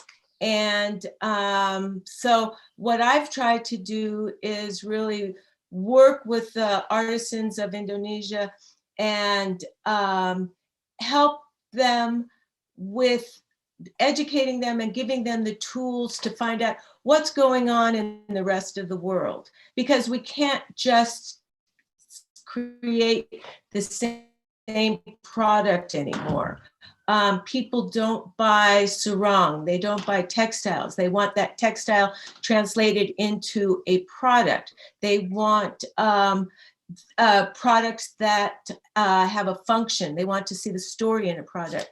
So really that's what our work has been for the last 6 years, is through support of the Indonesian Consulate in New York, a lot of government, provincial governments, banks, creative economy, BCRAF, have helped us to put seminars on, to go around, to really help these artisans with the toolbox that they need to be competitive in the marketplace. So this is pretty much what I'm going to be showing you today, is part of the feel and the idea of what our seminars are, which are usually about 3 days. We start with an overview of how to, from baby steps, from how to use the internet, how to use websites. What are the websites you're looking for? How do you find trends? Where are you finding your inspiration for products? How are you finding what products look like when they're marketed on the websites? What should your business card look like? What are your line sheets? Really just from the beginning and how to brand market to finally getting to an exhibition and setting up your booth and merchandising your product. So this is kind of the overview of the seminars that we've been doing over the last 6 years. And again, this is for the impact of local economies, artisans that aren't going to make it to New York, but can certainly change their business models within their local economies. So really, I'm calling this seminar or this panel discussion the art of change. And that's really because we have to change. We have to change now because of this horrible, time we've been through, but we also have to change as artisans, because if we don't change, if we don't grow, we kind of wither and we can't keep up and eventually we die. So this is the art of change. We remember our foundation. We remember our foundation is our traditional craft, our traditional techniques, our traditional materials. We honor that. That is our foundation, but we have to change to keep up with the world.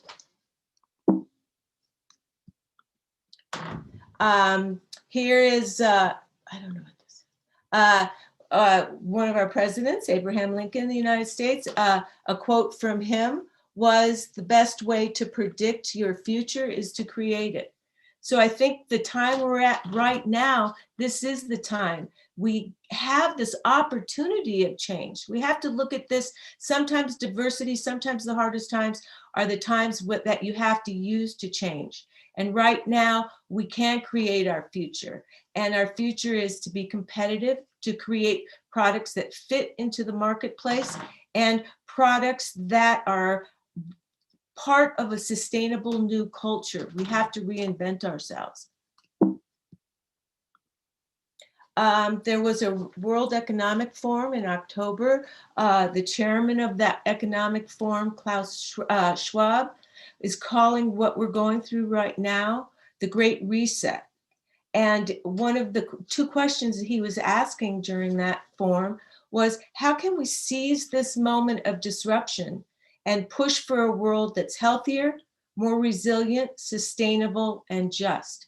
So I think we have to look at that. We have to, push our governments. We have to ask our companies. We have to ask our co-ops to look at things. We have to be responsible for our artisans. We have to look at everybody within that chain of production that they're taking care of.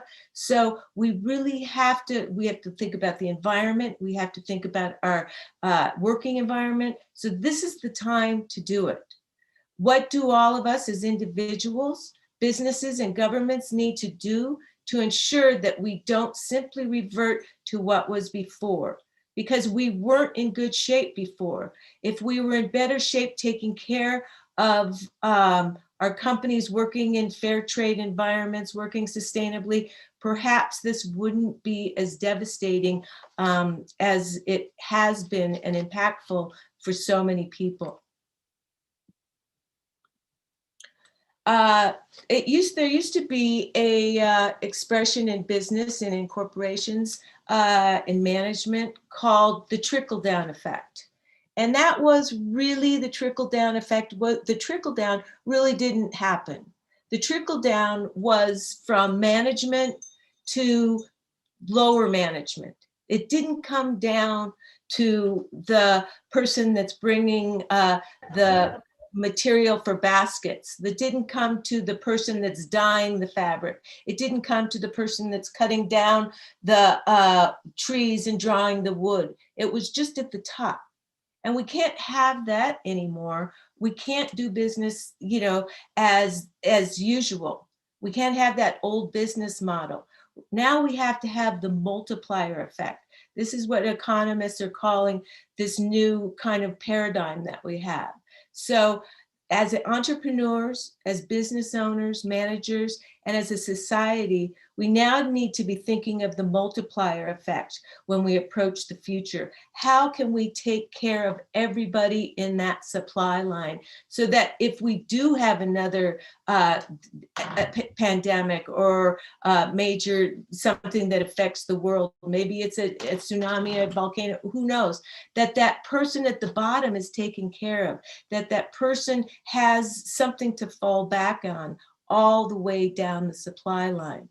Artisan-based companies and cooperatives are the perfect example of how the multiplier effect works. In the way forward with companies to assure that everyone is rewarded and taken care of, especially in trying times. So let's talk about what attracts buyers to handmade products. Artisan-made goods are unique products that stand out to customers and give them an experience when they buy them. Everything that our previous panelists have been talking about, heritage travel, what we need to do as far as sustainable goals, but also what we know is that when a consumer is buying a product now, particularly a product that's artisan made, they want to look at it and have a sense, an experience. They want to feel like, where's this from? How was it made? Who is the person who made this product? It's the same as travel now. People want to experience. They want to go and have an experience when they travel. Buying a product, then seeing it in your home and bringing it in your home is the same thing. We need to bring an experience into our product. We need to give it a sense of origin. What else about working with artisans gives you the ability as a store owner to customize and create your own designs. Artisans usually have smaller minimum order requirements. Artisan products provide a marketing story that resonates to today's consumer. Is it sustainable? Is it natural dyes? Is it handmade? Who made it? What does the village look like? A lot of our buyers want to go to Indonesia to see the workshop that these products were made in. So we have to tell our artisans, how do you tell your story? What are the expectations of the handmade customer, the person that's buying these products? They want to have the authenticity, the honesty, and trust that product because they're looking at the website, they're hearing the story. That has to be true. This product was made in this village. I employ these people. I pay fair wages. You can trust this product. When you look at my website, you can trust everything I'm saying about it. It is sustainable. They don't want to go back and find out that it isn't a natural material, that it isn't sustainable. They want to see value and quality in that product. They want the experience of that product. Our artisans have to learn how to tell the story, give that product the sense of origin. Today's customer wants to know that it's an ethical product, that it's produced in healthy working conditions, environment, and with it have an impactful social responsibility. Social responsibility is really important to the person, the customer who's buying a handmade product. Products which are produced with natural materials, natural dyes, and from sustainable resources. This is what the artisan-made customer wants, and they're willing to pay for it. Artisan-made products are a higher price product, but today's consumer is sophisticated. They've traveled. They've been to probably the country of origin of a lot of these products. So they know what goes into a handmade product. It is an investment. They are willing to pay for these products because it is sustainable. It is impactful. It is supporting the artisan. It's supporting an entire community of people. That's the story we have to teach them. That's the multiplier effect that these products are bringing to the marketplace. Okay, So now we're going into the education of these artisans that we have to give them, because it's just people, there's too much product in the world. There's too many beautiful products. There's too many well-priced products in the world. We have to teach our artisans how to run a business. We have to teach our artisans how to put a successful business platform together. So where do they start? They have to have a business plan. You can't succeed in business without a plan. It's like anything, whether it's your family weekly budget or your trip to the grocery store. You have to have a plan, you have to budget, you have to have a vision. You have to know who you're designing for. You have to know who your target customer is. You can't just make a product anymore and expect someone to buy it. We have to teach you, we have to show you who your customer is. And that product has to be priced appropriately. It has to be a competitive price. So we have to teach you how to look online, look at a price at Anthropology here in the United States, or look at a price in Europe in a catalog. We have to teach you what goes into that product. What is your material cost? What is your overhead? What are your direct costs? What are your indirect costs? How do you set up a budget? We have to have the artisan understand the categories. Where is your product going? Is it in the home? Is it home decor? Is it going outside? Where am I going to use your product?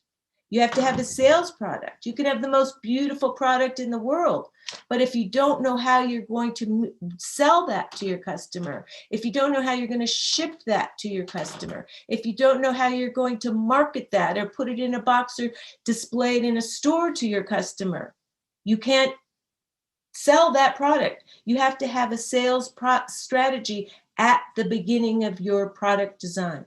And you have to have a vision and an ability to grow, because here in the United States and in most countries, you have 4 seasons of products. A buyer, you want that buyer to come back season after season. We want to develop successful long-term relationships with your buyers. So that's another thing. You have to have the ability to grow.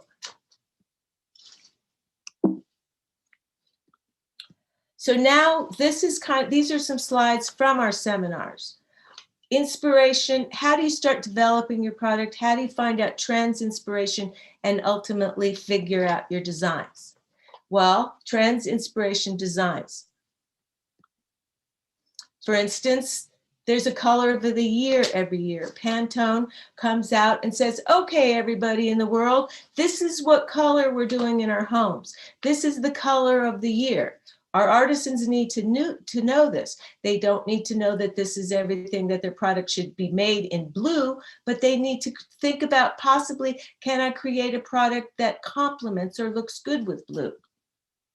Here's some jewelry that kind of works back to the color of the year. So this is going to be a trend in the marketplace. Inspiration. Indonesia is one of the most wonderful countries for these artisans to find inspiration.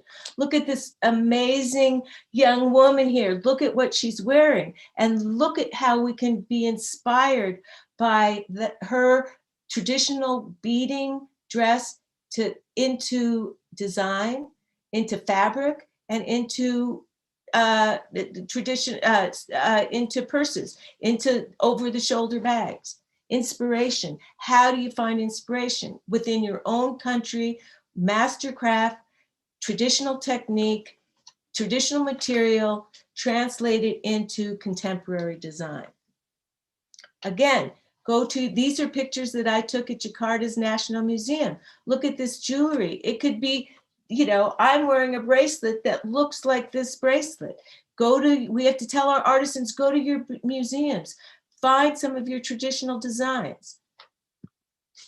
Again, here's a traditional Kalimantan bag, weaving turned into a traditional bag. So we start showing them these products. Again, some traditional design, traditional material turned into contemporary design. We're looking for inspiration, but again, the foundation of traditional technique, traditional materials, turned into contemporary design.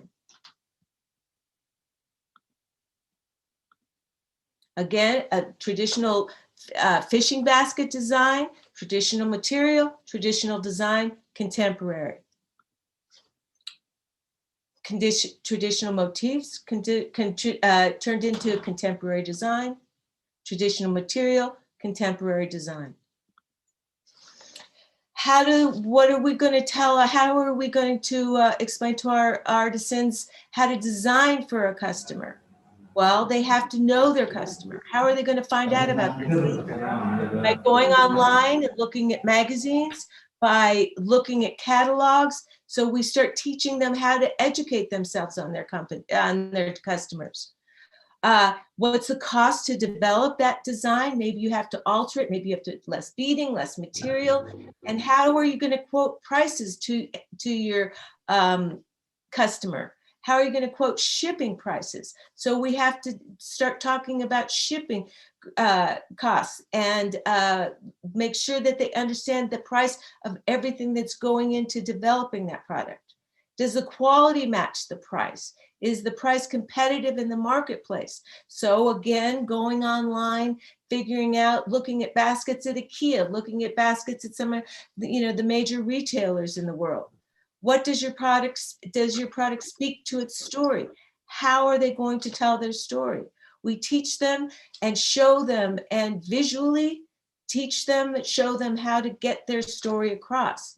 We go through videos and seminar and videos and film and stories from all over the world, from Peru, from Guatemala. I show them how other countries artisan-made products are telling their story. Is your product functional? Is the basket the right size? What am I going to put in that basket in the United States? You have to understand how I'm going to use the basket. Am I putting dirty clothes in it? Am I putting bread in it? I don't put toilet paper in a basket. You do in Indonesia. So we have to figure out what products are being used in the United States. Does your finished product meet the quality and standards of your samples? Are you flexible? Go back. And the quantities in your reorders. So these are some of the things we're working with our artisans on. Retail sales in the United States have declined last April, but as of July, they were back to pre-pandemic levels. The way US consumers are shopping is changing. People are spending more time online. Non-store retail sales have increased by 25%. People are shopping, people are spending money. There are supply chain problems, but people are buying. People don't mind waiting for 3 weeks, 3 months to get a product. They understand people want to spend money, people want to support artisans. There's numerous wholesale websites now for wholesale buyers in the United States that aren't attending shows, that are virtually buying from these websites. So we have to show these websites and teach our artisans how to locate, how to find these websites to put their products on, because they have to find new ways. This is part of the new reset. We have to find new ways to sell the products. So this is a really important whole new reality of working with the artisans, and how important their websites are, how important their visual strategy is to sell these products. This is a whole new way we have to work to get our products in the marketplace. So the long-term goals of the workshops we've been doing, to create global opportunities and identifying trends in handmade artisan goods, key concepts in product development and design, telling the company's story, green, sustainable, authentic, marketing basics, their websites, their internets, their marketing, how to cost and price, planning for production and quality control, how quoting a customer, I'm going to be able to deliver it in 3 weeks, 3 months. You have to know how to quote your, how long it's going to take to get your product to market. Creating seasonal collections, merchandising booth design. Oops, sorry. Go back. Oh my gosh. All right, I don't know what's going on here. The structure of U.S. markets, export distribution channels, working with buyers, communication, and long-term building long-term relationships. These are all things that we work with in our workshops. I'm going to have to really start going through here, kids. Branding, marketing. Branding, we teach them that branding starts at the conception of your business. You have to have a business plan, a branding plan, a merchandising plan, because all this is your visual strategy. This is all working forward to your end product and getting your product in the marketplace. Understanding how your products are going to be used, seeing our houses, understanding how we live. Function, what is going to be the function of your product? Is it the standardized size? Can the buyer look at that product and know how they're going to use it? Can it easily be merchandised once it gets to the store? Does it represent the company and speak to your brand identity? We go through costing and pricing. Here's a few of the visual pictures we use to show them what's important in telling your story. This photograph tells so much about a story. Natural dyes, natural products. Here's one of, this happens to be Gallery Batik Jawa. This is something, a photo I took when I was visiting them in Jogja. This tells their story. Indigo dye, natural dyes. This is one of our artisans that sells in New York and has been doing quite well, selling to a store here in the United States, Caillou. This is how we show them how a company they sell to is going to tell their story.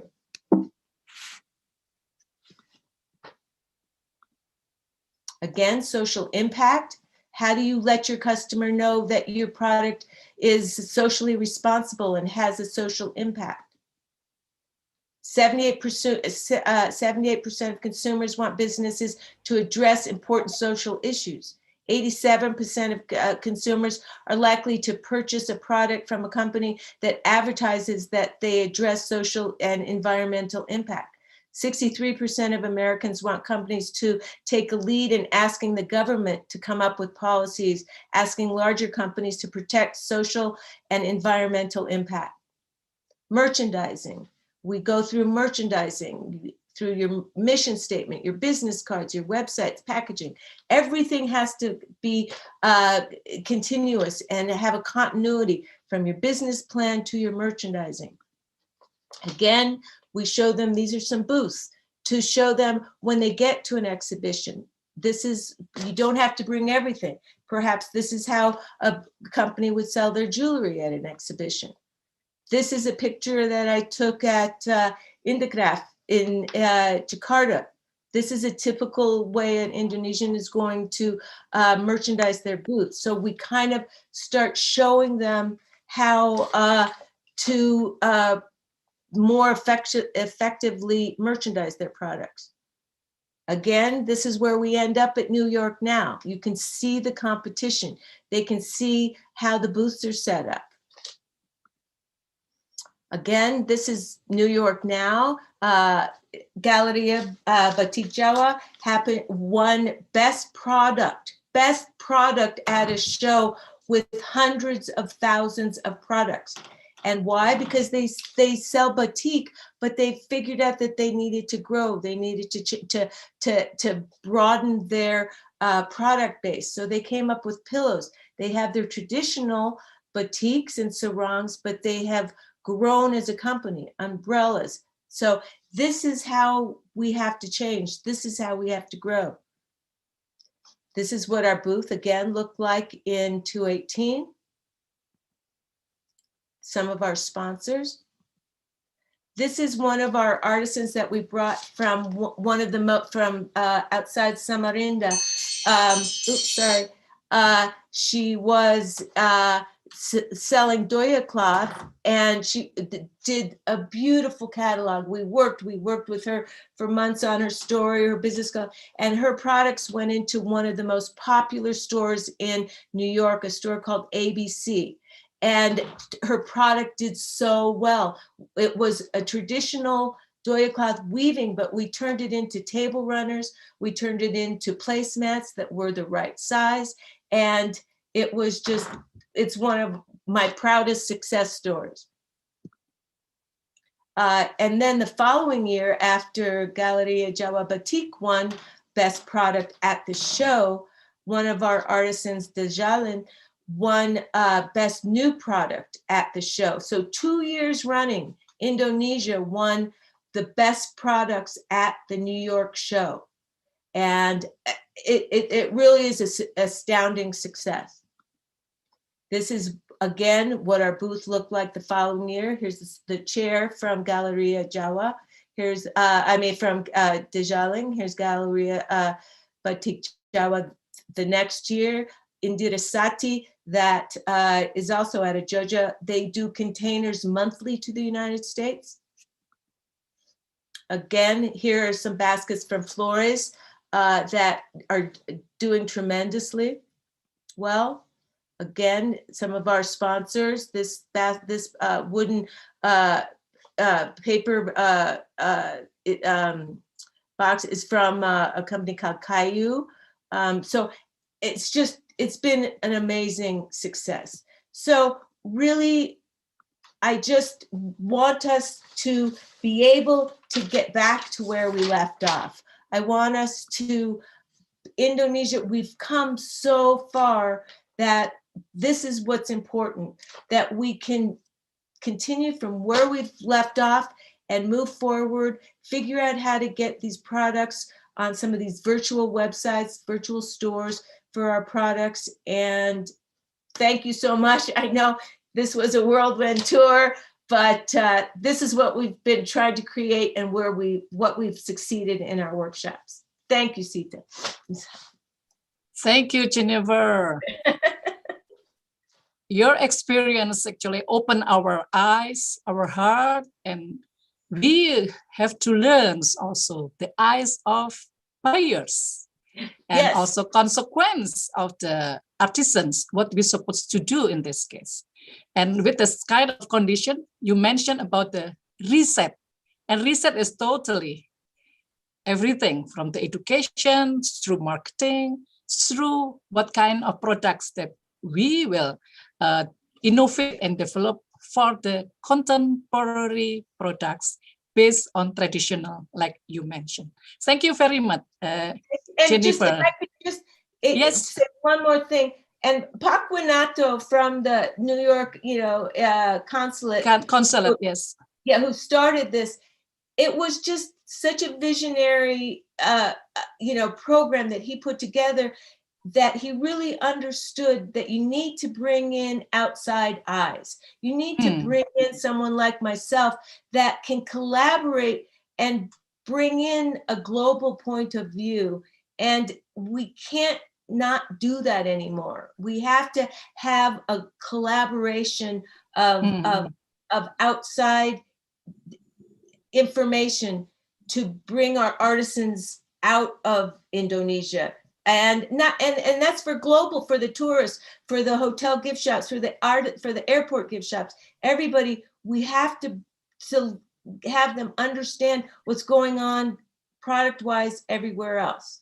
So, thank you, Sita. Yes, this is the point also that we then would like to hear from Professor Wihana regarding, you mentioned about we need a place, we need a marketplace, we need a digital platform that everybody all over the world can also see what is our current products. So next I would like to invite Professor Wihana Kirana Jaya. He will present the new economic paradigm and heritage marketplace in promoting SDGs. He is a professor of economics in Gajah Mada University and served as a senior advisor to the Indonesian Ministry of Transportations on economic affairs and transportation investments. So, Professor Wihana, time is yours. Okay, thank you very much, Ibu Sita. Thank you very much for having me. I think it's a threat to join with your program, yeah, especially from international course. And secondly, thank you. I appreciate this program, especially inviting 3 distinguished guests like Donovan, Anubama, and Jennifer. Very inspiring us, especially if we're talking about heritage economy, we have to talk with our heart, our hearts. So let me contribute an idea actually. I'm not economist, but I prefer is institutional economics, try to think about what the new paradigm economics especially to drive our heritage economy, to help our people when they try to recovery from economic crisis, and also from pandemic COVID-19 crisis. So we have to restart. I love your terminology, Jennifer. Unstoppable. That we have to change our paradigm. We have to change our mindset. We have to change our norm. We have to change our conduct, especially when the crisis, or according to my minister, Sandiaga Uno mentioned that we have to set up new normal. New normal means we have to change from old paradigm to new paradigm. Even our president soft remind us that please make change from society consumer become society producers. Yeah, it's one that we have to create, not only with normal behavior, but what we call under extraordinary behavior. Yeah. Well, let's see, Mark. Please help me for the 4 points. Yeah, well, we need the new paradigms. Yeah, especially it's very basic questions. You understand that now we are on volatile economy, uncertainty economy, ambiguity economy, complexity economy. We call it VUCA, yeah? VUCA, because of like Huston and Brick. Yeah, my president always mentioned, please press the gas, or please press the brake. Yeah, whenever the crisis pandemic can be controlled by government, by our community. So it means that we promote our economics. Yeah. So economics, like economic with pandemic curve, like something like concave and convex figure. Yeah. When we can control pandemic, it means we will start to boost our economics. So our economic now on the fundamental right tracks. Yeah, the rebound already in there, and the negative economic is close to zero. So we are on the basic. But I'll be happy to talk in this topic because government need export.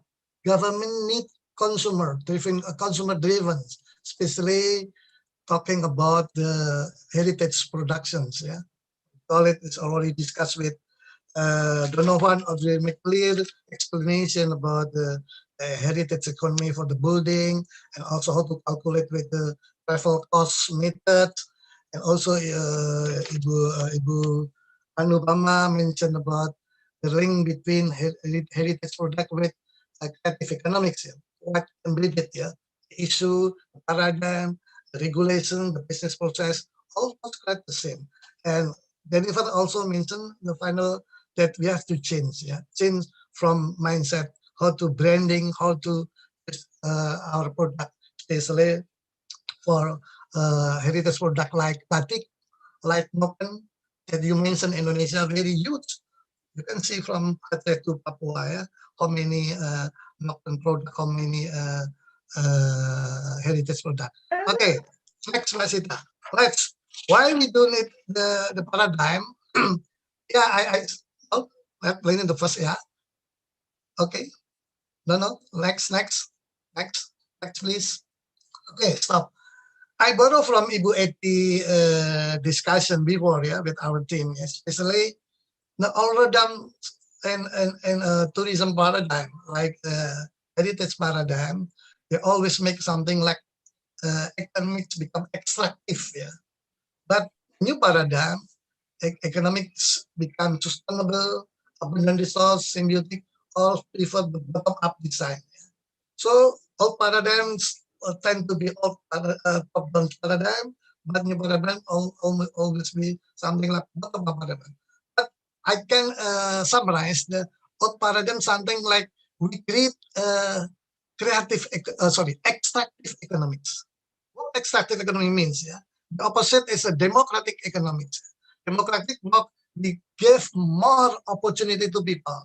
We give more opportunity to be inclusive and to participate conservation heritage, cultural heritage, yeah, whatever sojana that we are concerned, we are building, we are rebuild, reuse, or whatever. But it means that the new paradigm must be called what we call economic democratic economics paradigm, making opportunity to many people, but not few people. This idea I adopt from 3 books. Yeah, one from Rajan Tech books.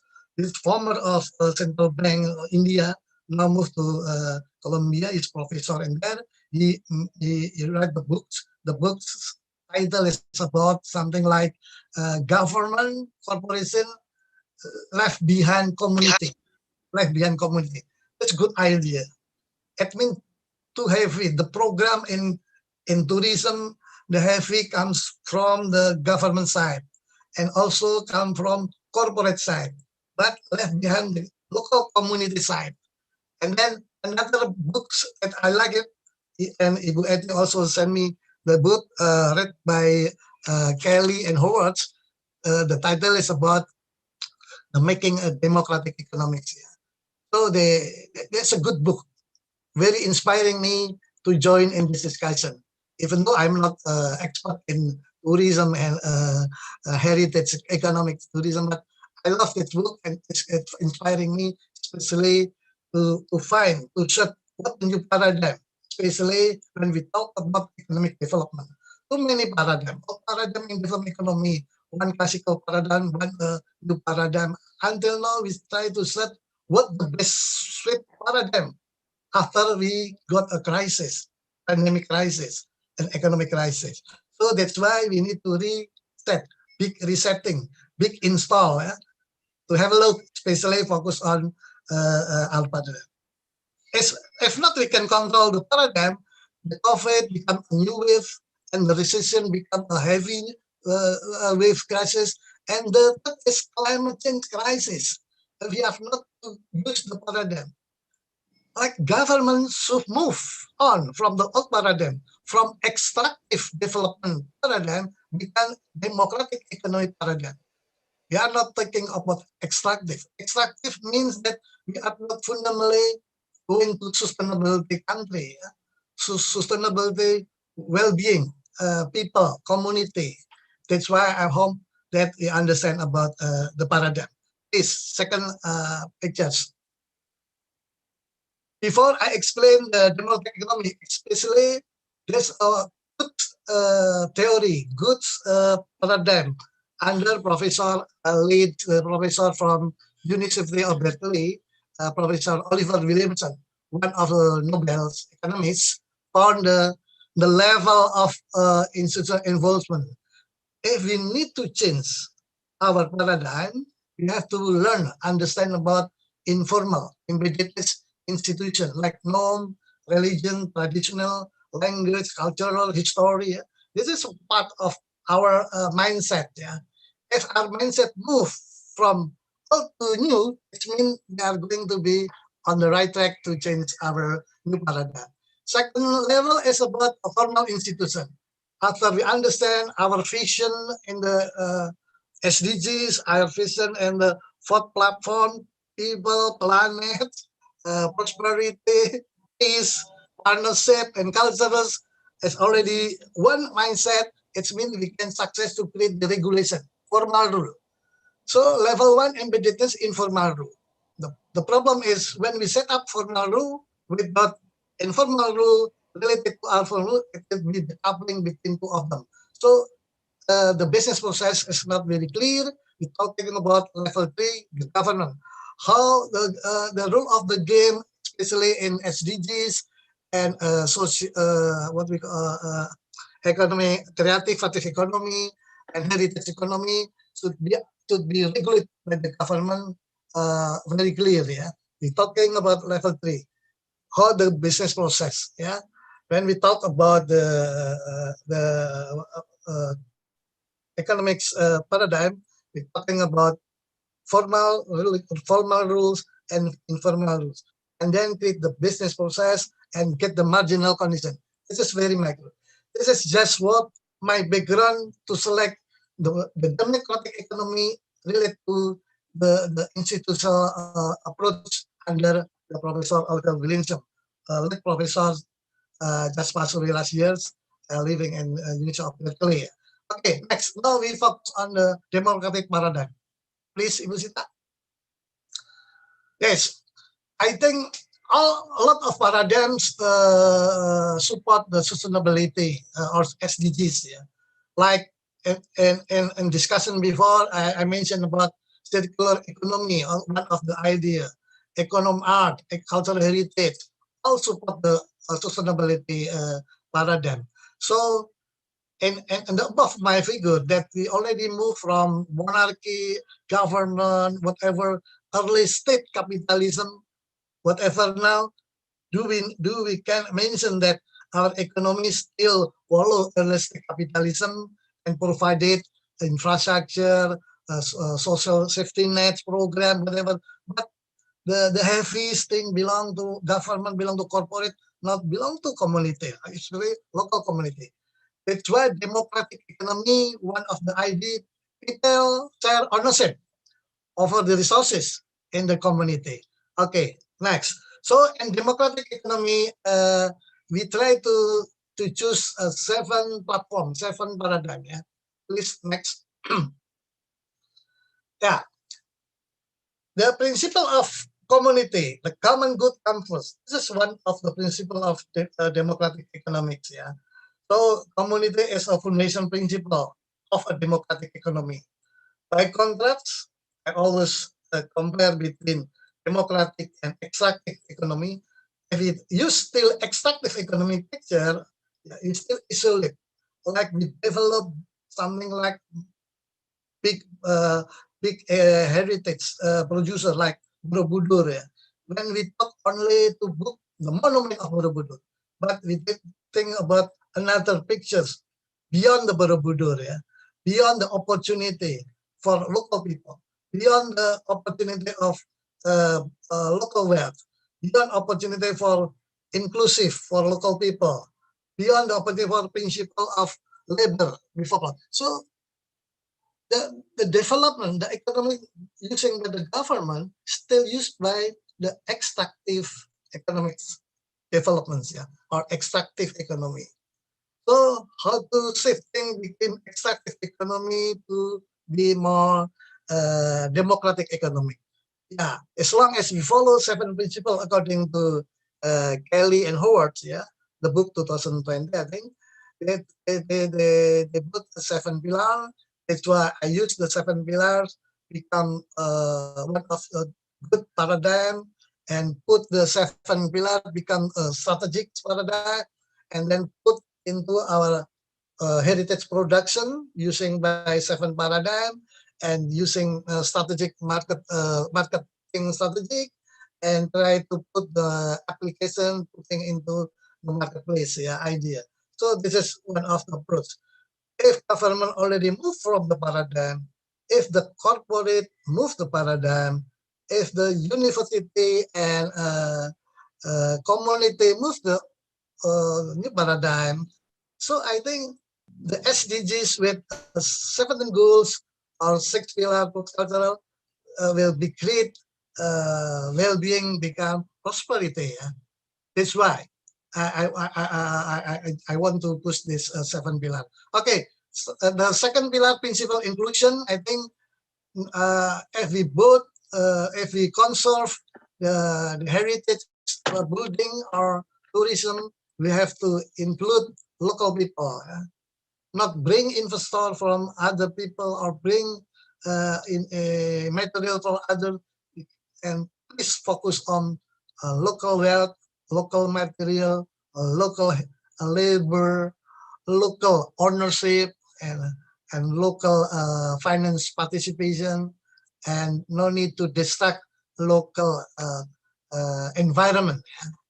So suppose we create Borobudur as a part of the good for heritage building conservation.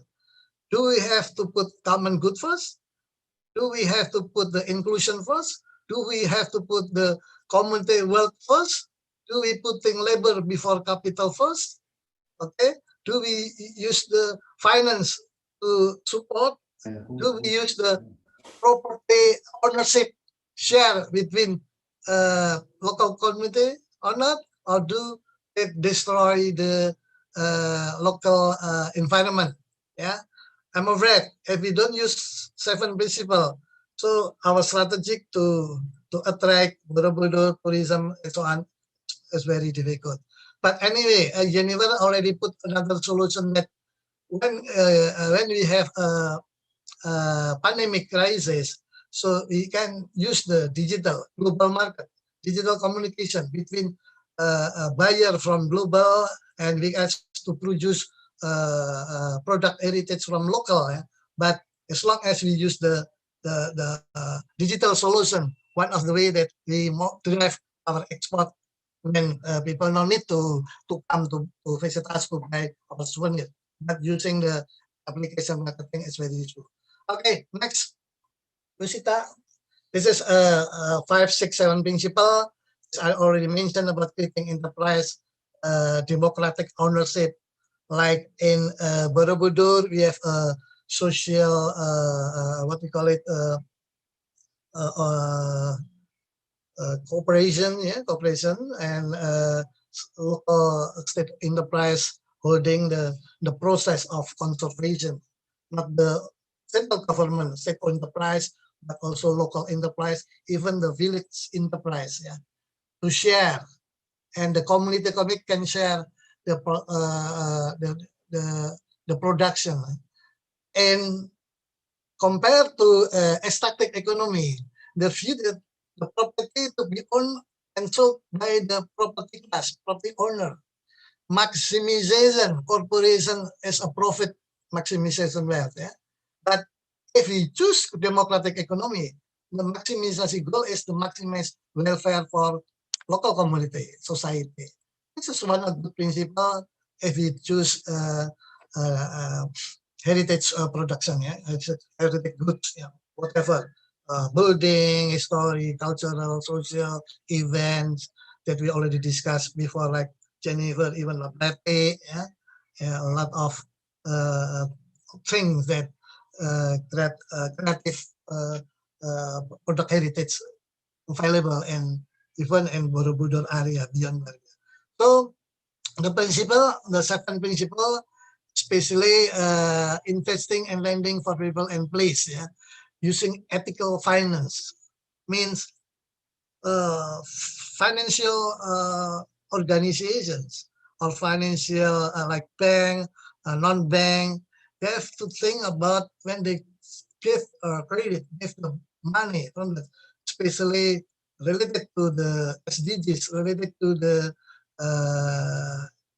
what we call heritage economic goods. They think about don't to be extractive, don't do extract activity, don't use linear economy, just make, take, and dispute, but think about circular economy, think about regenerative economics. So finance institution should be favored to be democratic economic as a good paradigm in a way to manage the crisis, the economic crisis, the pandemic crisis. If not, they still think about extractive economy all the time. Even the government, the corporation, bank, financial bank corporation, state-owned enterprise, if they're still using the extractive economy, in the long term, that we have not get what we call an SDGs plan, are committed, government committed, global countries committed, to use SDGs as a part of the strategic for 2045. Okay, next. Now move to definition of heritage. I think you can leave Busita, cultural heritage, intangible heritage, novel already mentioned before, physical building, monument, whatever activity, story behind, yeah, storytelling that Jennifer already mentioned.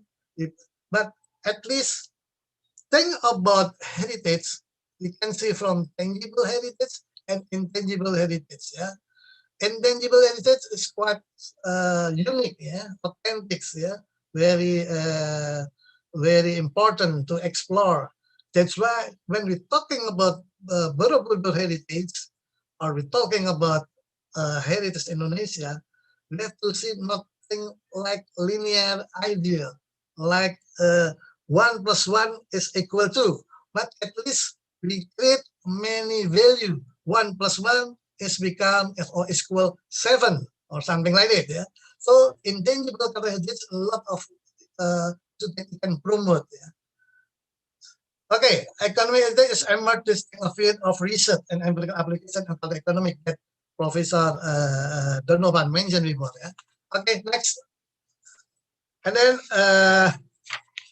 then we down focus on spatial cultural heritage like Jogja Semar. Jogja Semar of the principle of Jogja, Solo, Semarang. Yeah? We have a World Heritage Hub, like a new agglomeration World Heritage Hubs like Borobudur, Prambanan, and Sangiran. Yeah? Borobudur, we call triangle World Cultural Heritage, and also we have natural heritage like Lake Borobudur, Geoparkas, yeah, and then we also many intangible heritage like in Borobudur area, Jogja area, and Solo area. A lot of gamelan, a lot of keris and batik, yeah, and we have also Tojana farm heritage, yeah, even the natural heritage like river. So Jogja Semar, Yogyakarta, Solo, Semarang is contemporary hub and festival. Not only World Heritage Hub of Indonesia, but also Yogyakarta is contemporary hub and festival.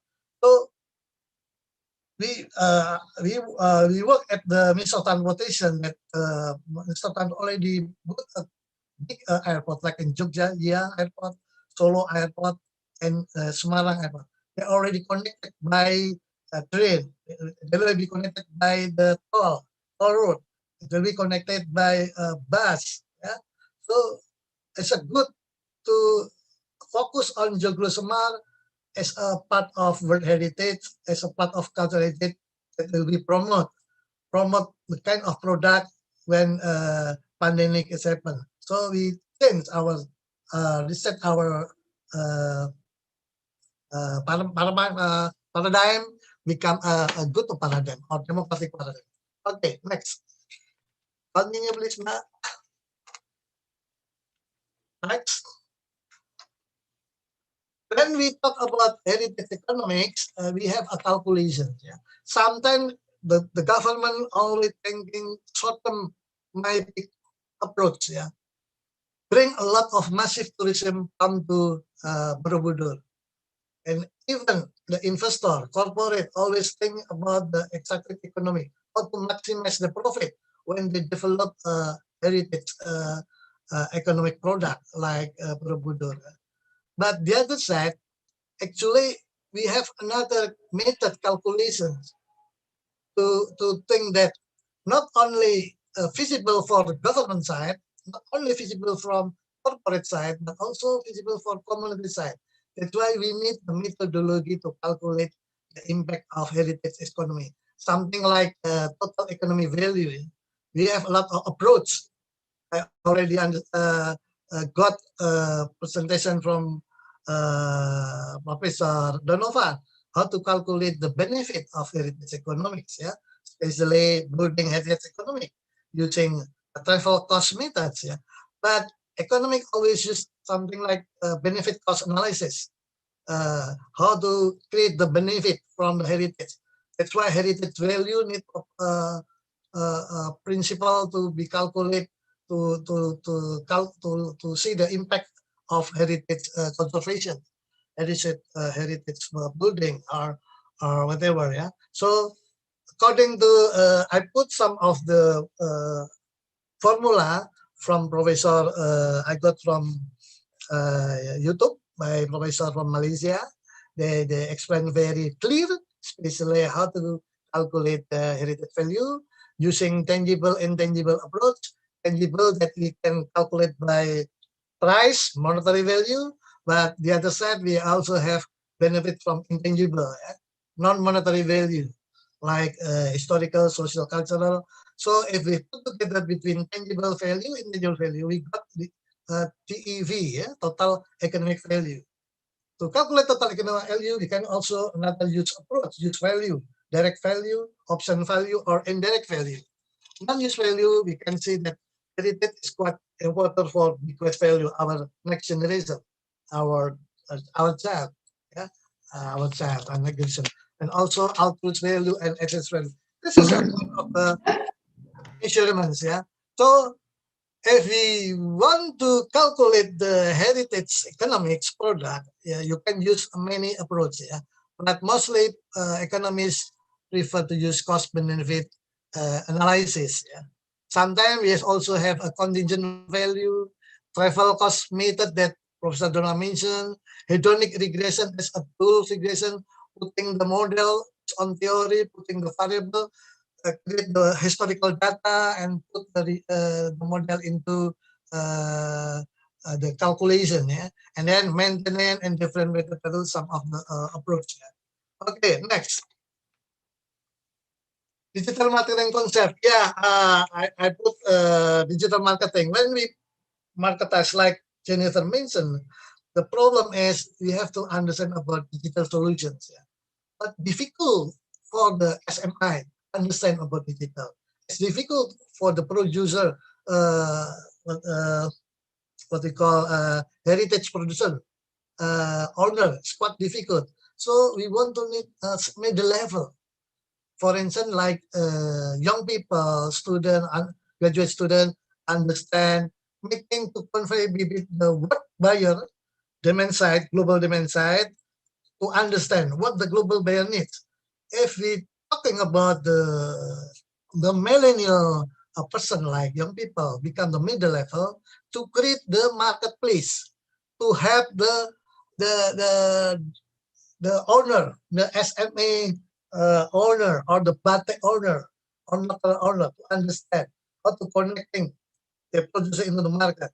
Like Jennifer mentioned about branding, social media, content marketing, email marketing, video production, yeah, and then web design, a lot of problem and app developments, yeah, searching engine optimization, SEO, SEM, and search engine marketing.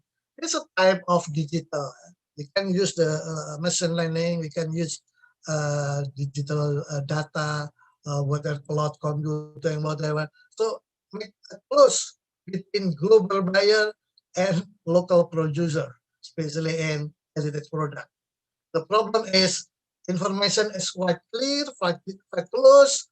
Don't need to open market, physically market, like we have got a problem with pandemic. We already have lockdowns, yeah, limited mobile. That's why using the digital is very helpful to create all the ecosystem of the business eco art to batik production become more well known in the world. Yeah, this is one of the idea, especially using digital marketing concept. So economics or heritage product decline due to of crisis. Therefore, we need a digital transformation. So with the new paradigm, with the definition of economic heritage or product heritage, what kind of heritage, cultural, tangible, intangible of natural heritage, we can use what we call it digital transformation. So digital leadership, digital transformation is quite important to get close between global market and local market. So there is borderless world, yeah. engage business, especially eco art. Okay, next. What the strategic? Jennifer mentioned about the planning and the implementation. Yeah, you can see from global issue down to meso issue and micro issue. Yeah. So what happened with the planning, with how to attract foreign people to interest in our product and heritage product. Yeah. Heritage product, yeah, is diverse and unique. Yeah. Heritage product sometimes like tourism, object tourism, something like this is a good public good or this is a private good. Is it non-rivalry or not excludable? Yeah, if non-excludable and non-rivalry, it means become a public good. But whenever public good, private sector like corporate doesn't they don't need interested to invest. So this is quite sometimes difficult to adjust, to mix between public goods and private. As long as we manage corporate sense, we manage with a good paradigm, yeah? Democratic paradigm, with the digital transformation, using marketing application, yeah? So we can more clear, yeah, more clear. That's why I clarified trains to attract the train tourists. We can product differentiate a lot of Borobudur tourism. We have a lot, not only monument of the Borobudur itself, but we can create a lot of activity, yeah? And then we can plan to facilitate a lot of story, mobile app, chat box, planning guides, email, follow app, and we can dedicate for people to come back, yeah, to come back, yeah. But if COVID still as a bottleneck of the program, so we create by products relation by marketing application or market share application. Yeah? Okay, this is the idea from planning tool, and tactical and tools. Yeah, to attract, to differentiate, to facilitate, to engage. Yeah, so we have to need someone to do this, and then we have to need to someone to measure the impact. Yeah, this is the input. The input process is a paradigm. The process itself is a create of the heritage product, and the output not only we already make the product, but we get the impact. Yeah? Impact, social impact, impact not only government, not only corporate, but the local community itself. Yeah. So everything become better off. Yeah, using the paradigm, using the applications, and calculate the impact. Yeah, as long as we can innovative to digital transformation to attract the product from global, like Jennifer mentioned. Jennifer as a curation of the Indonesian product and American market. Yeah, but no, after pandemic, I think we have to continue to create. Yeah, to attract. Yeah, at least Indonesia have IFAM, yeah, international folk and markets, yeah, art market. This is very good for us. Okay, next. I think another second slide, last slide. That's why whenever we create marketplace, actually we already have a lot of marketplace related to traveling, tourism, traveling, and stuff, but they don't have a good paradigm. They only think about the corporate maximization profit, or sometimes the government still using government profits. But we have to know about all profits belong to people, planet, prosperity, peace, and also partnership. Partnership become community, corporates, private sector, government sector, academicians, and last not but least, journalism, social media part, and also journalism are one of the parts. Yeah. So pentahelix cooperation, one of good idea to create best marketplace from promoting SDGs using 7 goal with a 5P plus cultural and create market application. Okay, now conclusion. Yeah, and the conclusion, especially one that now please reinstall your mindset, reinstall your paradigm. Whenever you talk about development economic, you have to change from extractive become democratic. Extractive economy, it's okay. Little by little, gradually should be left as long as the ecosystem is already built by many activity, many multi-stakeholder activity, especially the ecosystem of heritage product. Yeah, that's why one the mindset. Second set, digital solution, marketplace solution. The third is it create the organization, change the mindset, change the formal regulation, change the business process regulation, change the organization who control the eco heritage organization, heritage impact, and also change the competence of the people selling the producer heritage, the producer batik or producer makan, and the community. And then another thing will be paid as long as people get the incentive. Yeah, if not, if government doesn't get incentive, corporate doesn't have incentive, and also doesn't have incentive. University doesn't have incentive, so incentive is not clear. We will move something like half-hearted. Yeah, half-hearted means I don't get the incentive moving from extractive to democratic. That's why that we still think about old paradigm. I think that's all, Bu Sita. Thank you very much. I'm sorry. Takes your time for listening my presentation. Terima kasih, matur nuwun.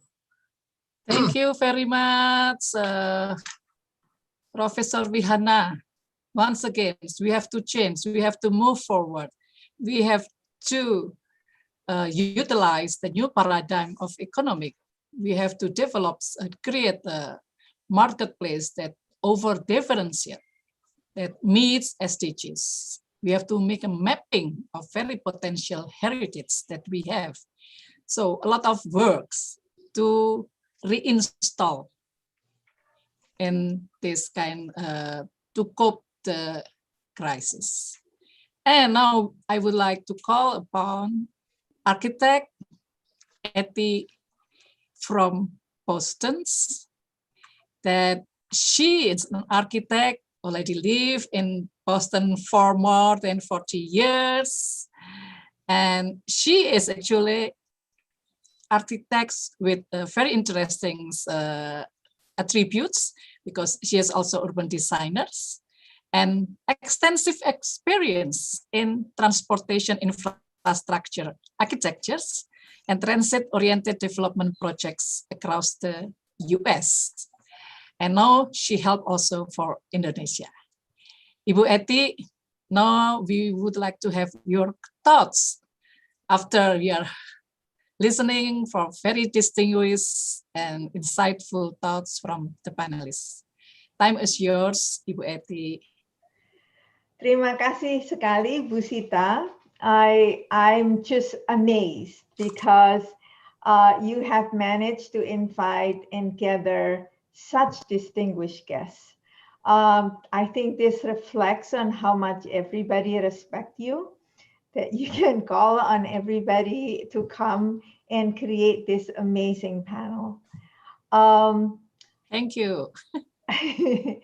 So how can we discuss this diverse dynamic presentation tonight and move forward in furthering the United Nations sustainable goals is a really good idea, especially for a developing country like Indonesia.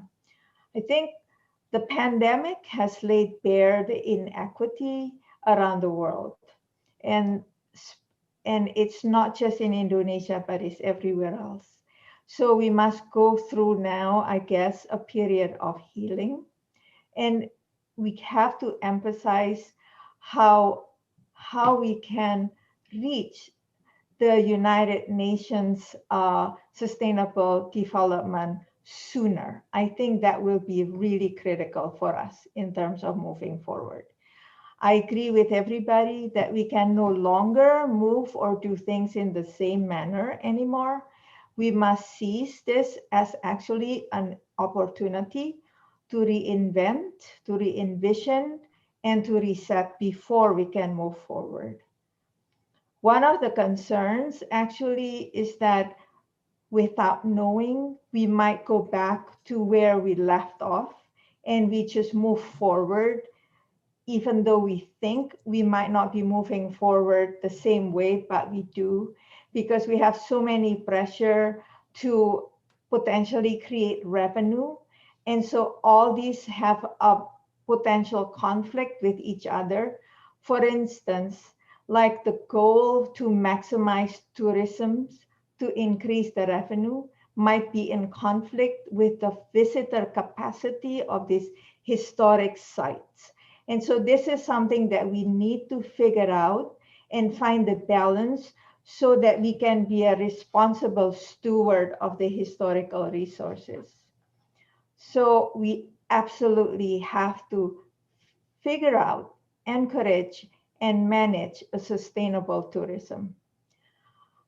So expansion have to be rethought, like what Professor Ir has been saying, so that we can expand the beneficiary.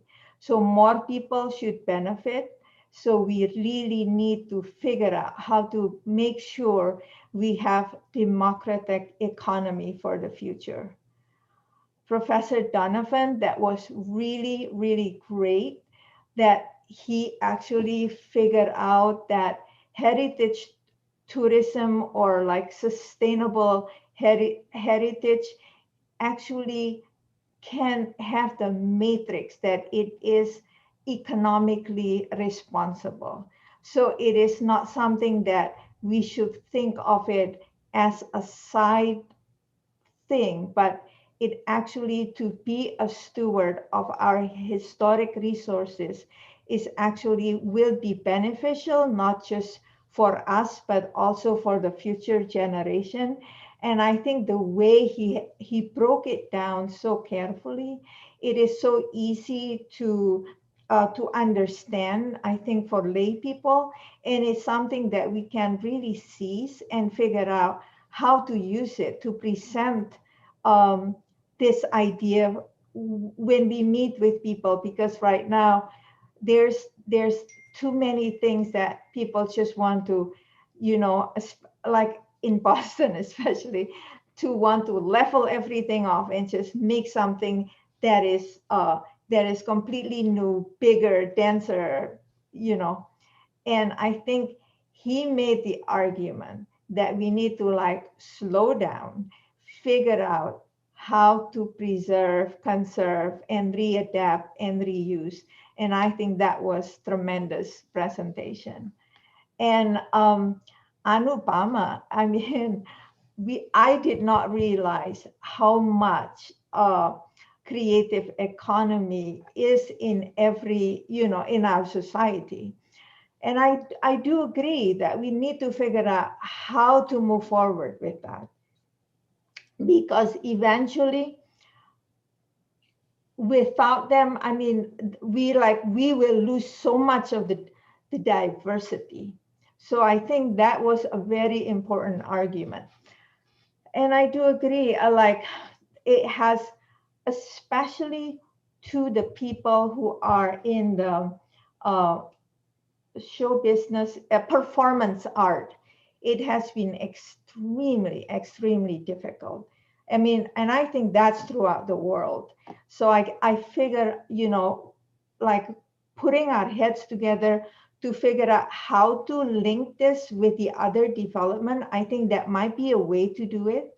So I think just having your presentation among all of these presentations, I think that was a brilliant move, Pusita. Okay, and Jennifer, that was amazing because what you give was really practical advice. I mean, it was tools that you just laid out there that can be implemented immediately. I thought that was awesome. But what was not stressed, I guess, is that you hit so many parts of the United Nations SDGs that I want to now highlight. You did about SDG number 1, which is eliminating poverty. Number 4, quality of education. Number 8, decent work and economic development. Number 10, reducing inequality and social responsibility. And I think for me, it's number 12 that is very, very important, which is responsible consumption, which is, it has been a big concern that, that we are in such a throwaway culture, and what you're doing is moving away from that. And I think that was a real great presentation, because but in the end, you know, you hit number 1 really hard, because it is by teaching people to produce something of quality and getting it a fair trade and fair price. I think it is going to help in ending poverty.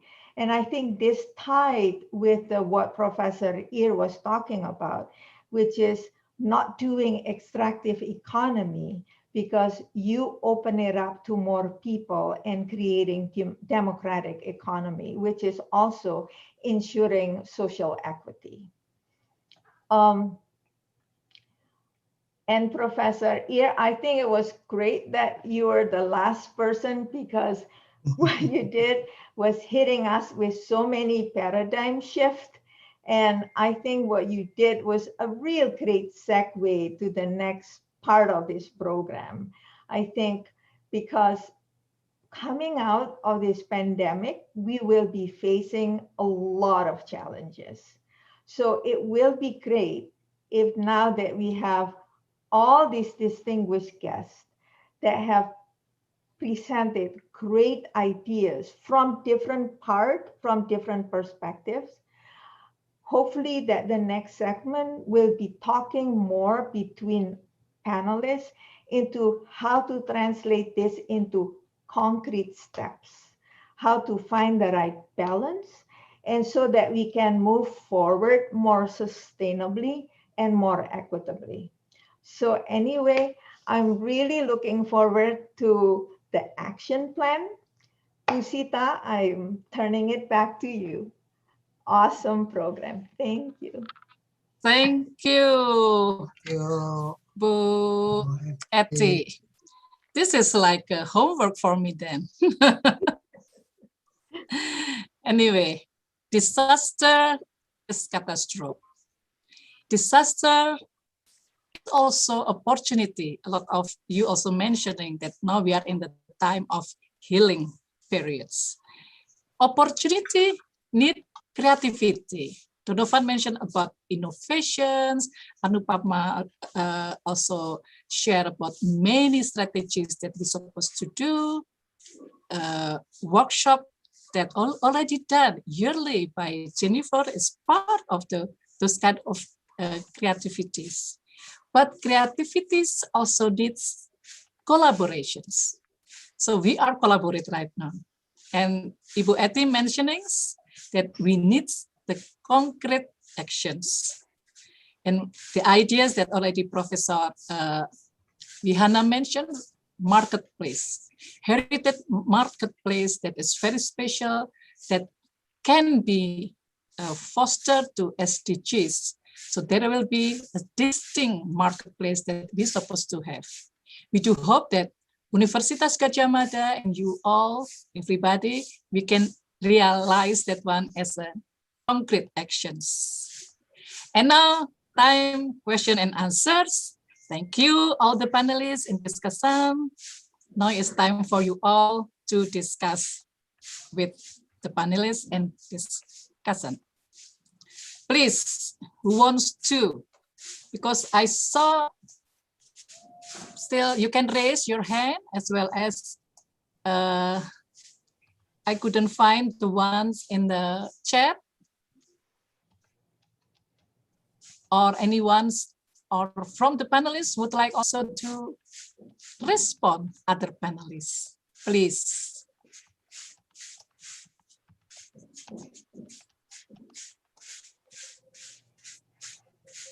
I'm still looking, wait a minute. Yes. Raise hand. Anyone wants to raise hand? Cultures, heritage conservation is really a culture movement. And the first time Donovan also mentioning that heritage conservation is economic development. In the culture movement, there will be many labors, and then culture heritage conservation can become the source for labor incentive. And that is what the economic will become, the economic for the uniqueness, because heritage is unique. Unique has high value. And Indonesia, with our diverse islands, from Aceh to Papua, we have so many types of resources, intangible cultural heritage, local culture wisdom, and supposed to develop to be a contemporary part of the world. And Jennifer already mentioning a lot of strategies, and it was done even before the pandemic. This means that heritage have a sustainable concept by itself. This is what I'm thinking. May I ask, Pak? Okay, Pak Wihana, please. My question goes to Ibu Jennifer, ya. Jennifer, are you still there? Yes. Okay. May I, yeah. May I ask, especially when we create heritage products, yeah, like I want to know about American experience.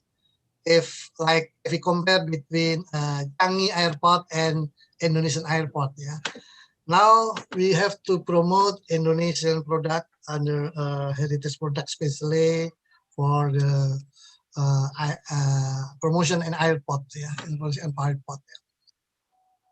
Yeah. It's a good thing that all the airport or the base or the like in Bali and Jogja airport focus on the heritage product using the airport installation like a showcase for the airport.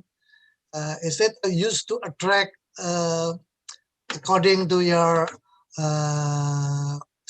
marketing strategic? I know that in Indonesian airport, too many tax and chart and many whatever, and then the price of good in airport is not very competitive compared to other airports, something like in America or in Europe countries and also in Singapore. Yeah. I want to know your suggestion or your recommendation when we are going to put one of heritage place in airport. What should we need to create that it will be attract for people comes to our city, to come our airport and buy, beside using the digital program, yeah, marketing program. Do you have any suggestion anywhere? Airport marketing is a whole, marketing strategy and in itself. You have a unique audience because it's from people who are looking for just a pencil, an eraser, a little purse as a momentum to take back home. There's also the people that have the little bit of rupiah left that they don't want to change back into their money, so they're spending that at the airport. But you also have the person that is looking for something, and I actually was working with Creative Economy for some of the new hotels that Jokowi was thinking about putting up in these destination locations, of working with local artisans to put in the gift shops in these hotels. Yeah. So we've kind of been working on a marketing plan of products for airports and for hotels. So you have the customer that used the soap in the hotel, or put on a pair of, slippers in the hotel, or the soap dish, or a little basket that they had in their room. So you want to bring in those products that they can translate to their home. They know they're going to use it in their bathroom. They know they're going to wear the slippers, a little kimono. And some of the vignettes that have been popping up in the airports with traditional doors and traditional colors and real greenery is fantastic, because it's putting a reference into the products. It's telling the story, the product story, in that they're merchandising it, and it's brilliant. So the more merchandising you can do to show that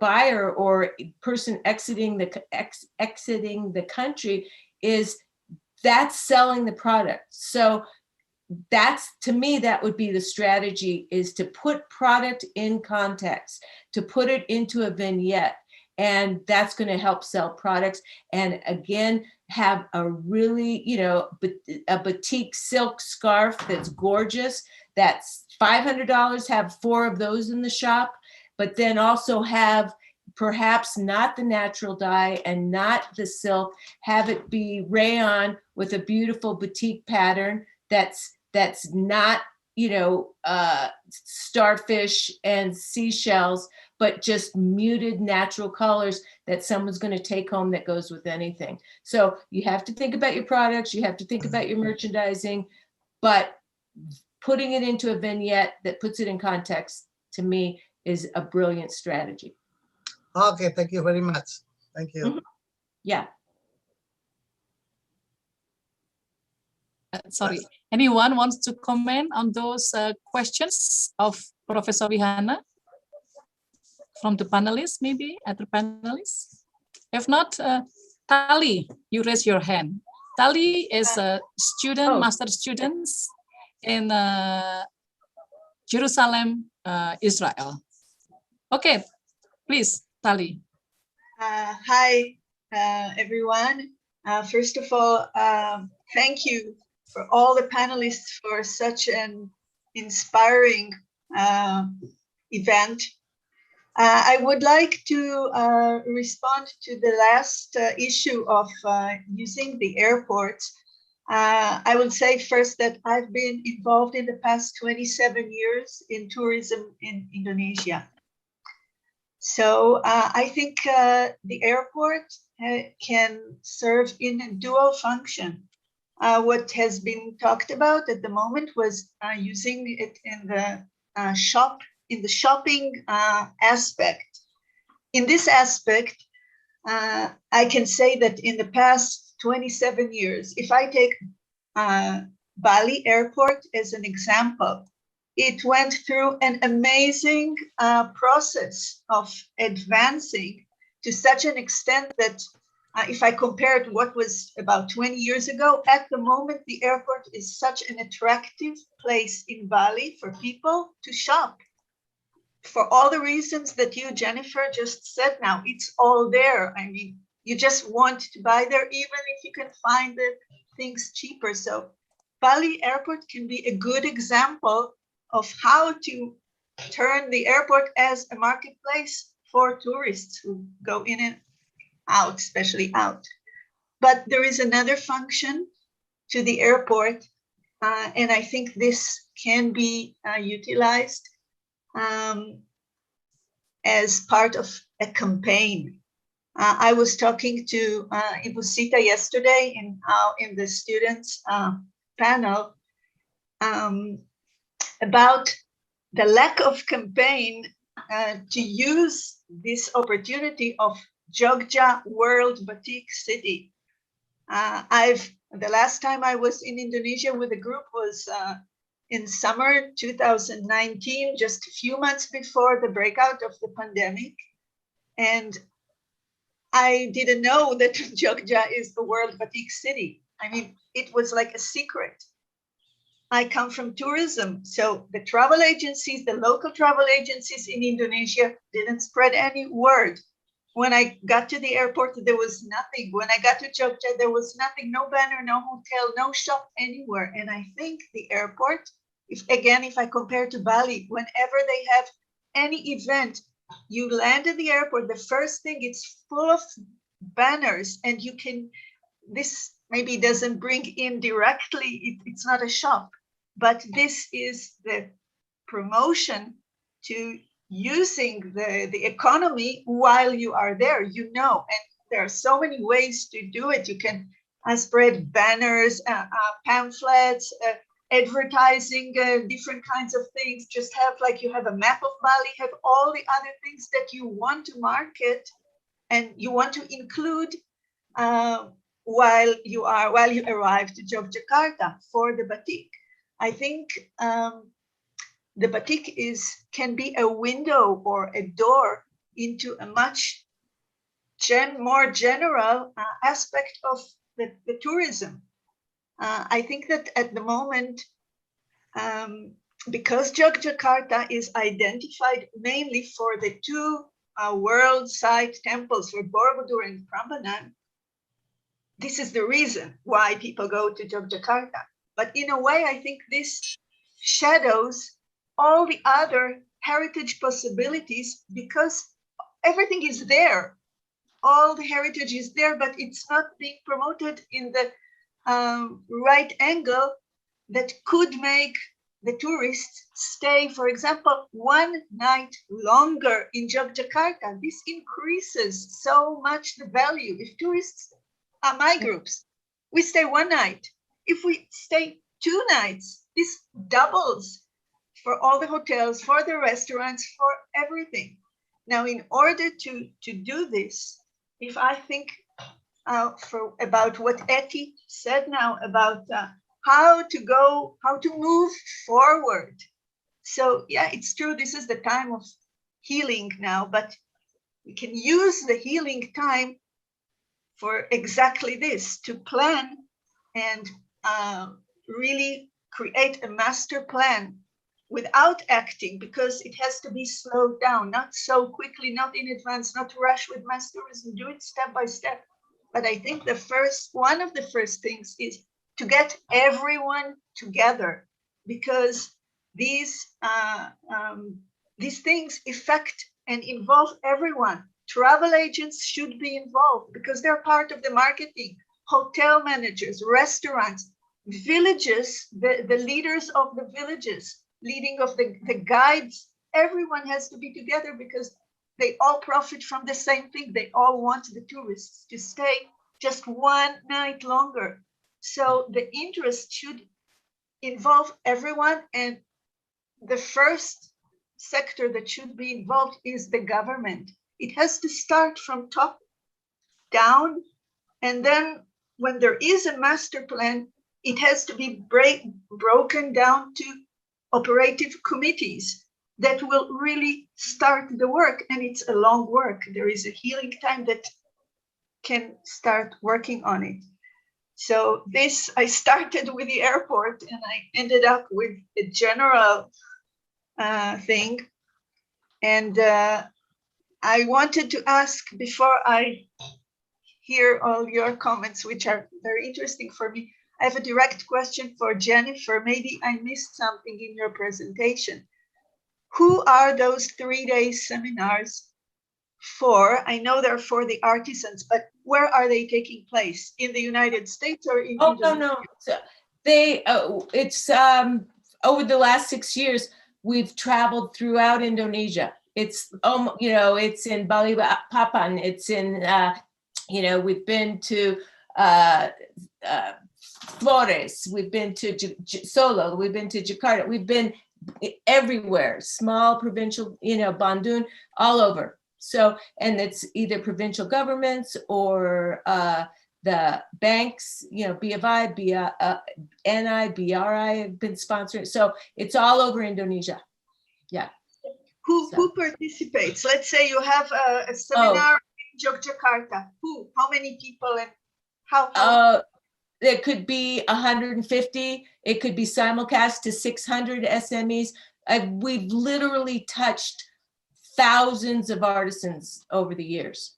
So, yeah. Is this directed to marketing in the United States for the American market? It's for local economies. I mean, a business plan, a successful business plan works, anywhere.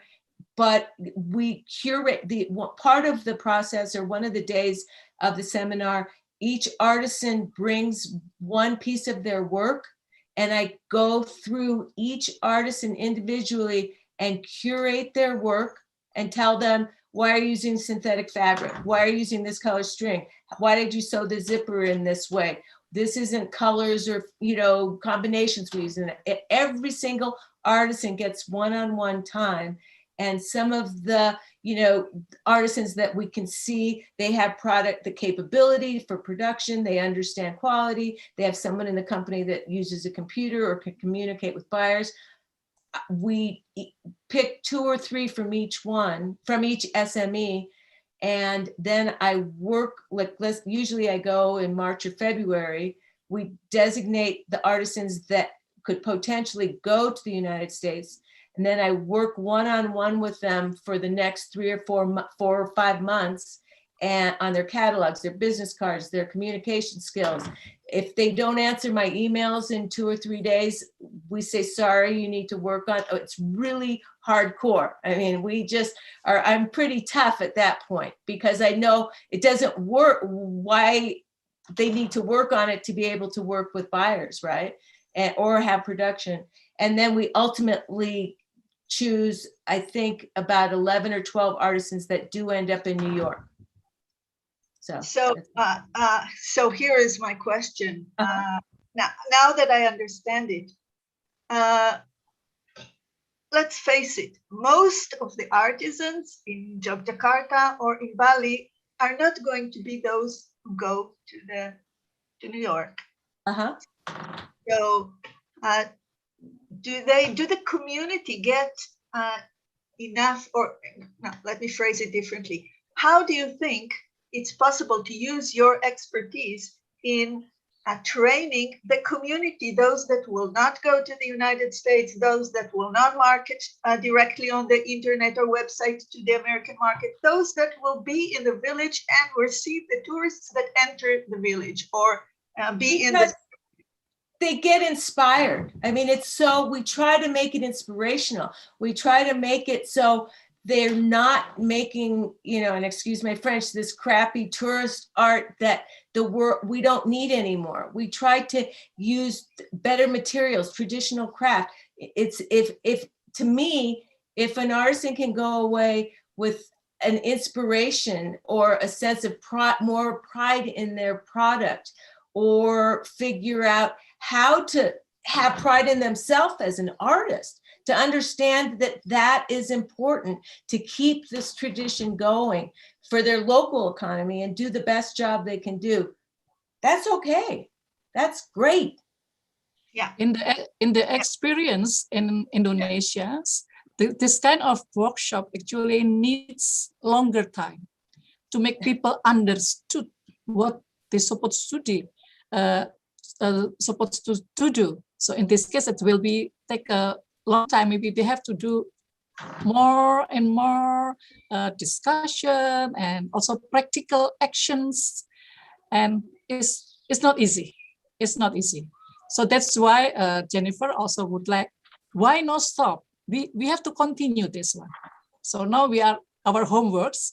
We have to have plans for further actions regarding and respond to the issue of the pandemic crisis. Yeah. And I think the questions of Kali, the first question, I think is very important, that what we feel about the unknown outstanding of Yogyakarta for the public, that Yogyakarta is World Batik City. This issue actually already discussed even how many years ago. And we organized Jogja International Batik Biennale every 2 years. So the first is in 2016. We had discussed this one. The question is how we can then encourage the stakeholders, in this case, of course, yes, the governments, or once we arrive in the airport, there will be there. We are arriving in the city, the World Batik City, for instance. So maybe Donovan or Anupama will answer and give suggestion about this one. And maybe Jennifer too, please. Well, I work all over the world. I do what I do literally all over the world. I mean, I was just, in Tunisia, Guatemala, Peru, Mexico, all over. And to me, I mean, so I can also see it as a tourist. And you're going for a specific person that's going to be excited about the Batik City. But you also want that tourist to know what restaurants to go to. What food is there? What great food are you going to eat? What's the little stall on the corner that I can go to? What's the dessert? So to me, it's a package. It's a whole thing that we have to do. It can't just be when you land in the airport and you see the Batik City banners. You want to see that, and you want to see Batik in the airport. But when you leave, you wanted everybody to go and know what's the specialty food in Yogyakarta, and what are the heritage sites, and what's the other craft that they have there. There has to be more to just that one, experience of seeing a banner in an airport. So for me, and where's the funky hotels? Sometimes I don't want to stay in a big hotel. I want to stay in this beautiful little funky hotel that's got gardens and this wonderful family that I'm going to learn about the culture. So I think a lot what everybody has said, and Eti has said, I think Indonesia is in a really fragile position, I think. There's too many cars, there's too many tourists, there's too many, nightclubs, there's too much noise, there's too much. So everything has to be taken in consideration. And I think this is the time to do that, So. There is also a comment from Ibu Anggi in the YouTube. Ibu Anggi is from Jogja Heritage Society. I agree with Tali that the campaign on Jogja as the World Batik City has to be done as the sun rises from the east and sets on the west. And this way will generate strong economic and prosperity for the country and the people. The status as the World Batik City has to make great meanings for Yogyakarta and Indonesia. Any comment on this? Yeah, I would like to comment and also refer to what Jennifer said. Maybe I didn't present what I actually meant. The point of the campaign is not having a banner. A banner without a forward program means nothing. It's just a banner. Yes. There are the travel agents overseas are the mediators, and they should be involved. I mean, if I'm sitting in my country and I'm going to have a tour, and the travel agent in Indonesia doesn't sell a whole package of heritage, not only Borobudur and Prambanan, and by the way, when you're there and you have 10 minutes, let's stop in a batik shop. That's not the way. I'm creating, because I guide and my product is only cultural and heritage tours, in my own little individual space, I create everything that I think should be in a heritage tour. I talk to the local travel agent, I instruct them, I choose the guides, I train the local guides, and I create a complete product starting from the first restaurant, like you said, Jennifer, food. First thing I do, I ask my guide to ask the first local restaurant to have a tumpeng rice, so I can relate to the motif of the volcano of the mountain in the food, in That's so the great. design, in everything. This is just a small example how you can, from the airport, you go to the restaurant, and this is the first thing you do, a guided tour in the buffet table. So this is a small example, but this is what I mean. Yeah. Okay, there will be then. Heritage. Okay. I want to jump in now. I think what Tali and Jennifer is saying is so great, because it is a concern that what Jogja is known for is only Bali and Prambanan, while Bali and Prambanan is in it's Bali or Borobudur, Bu Eti? I mean Borobudur and Prambanan. They are very fragile, right? And so going back to what Anupama was talking about, going back with what Masir was talking about, is that by creating it a much bigger network of sites, not only people will stay longer, but also it will involve a lot more people, not just artisans, but also performance art. You know, this is when you can start linking all the different cultural thing, and then so we will get a more democratic economy by looking at it more holistically, I think. So it's a great point. I think that's one action item that we need to do. Like, let's write that down, you know, like how to create a more holistic destination. Action item number one. Okay, Anupama and then number two. Okay, Anupama and then Tania. Anupama first, please. I have one comment and a question to my other panelists as well. I completely agree with the point that Tali has raised, because when I first visited Jogja, in fact to visit Busita in 2012, I felt that Jogja is the best kept secret in Indonesia, because I was sold Prambanan and Borobudur, and of course I was awestruck by both those monuments, but every interaction I had in Jogja, and I was lucky to have Busita taking me around, more than the batik, I was amazed by the food culture. We had traditional drinks, and I realized at some restaurants you couldn't get Coca-Cola. And that completely sort of changed the way I thought about Indonesian food culture, because ordering a soft drink is really second nature to most people now.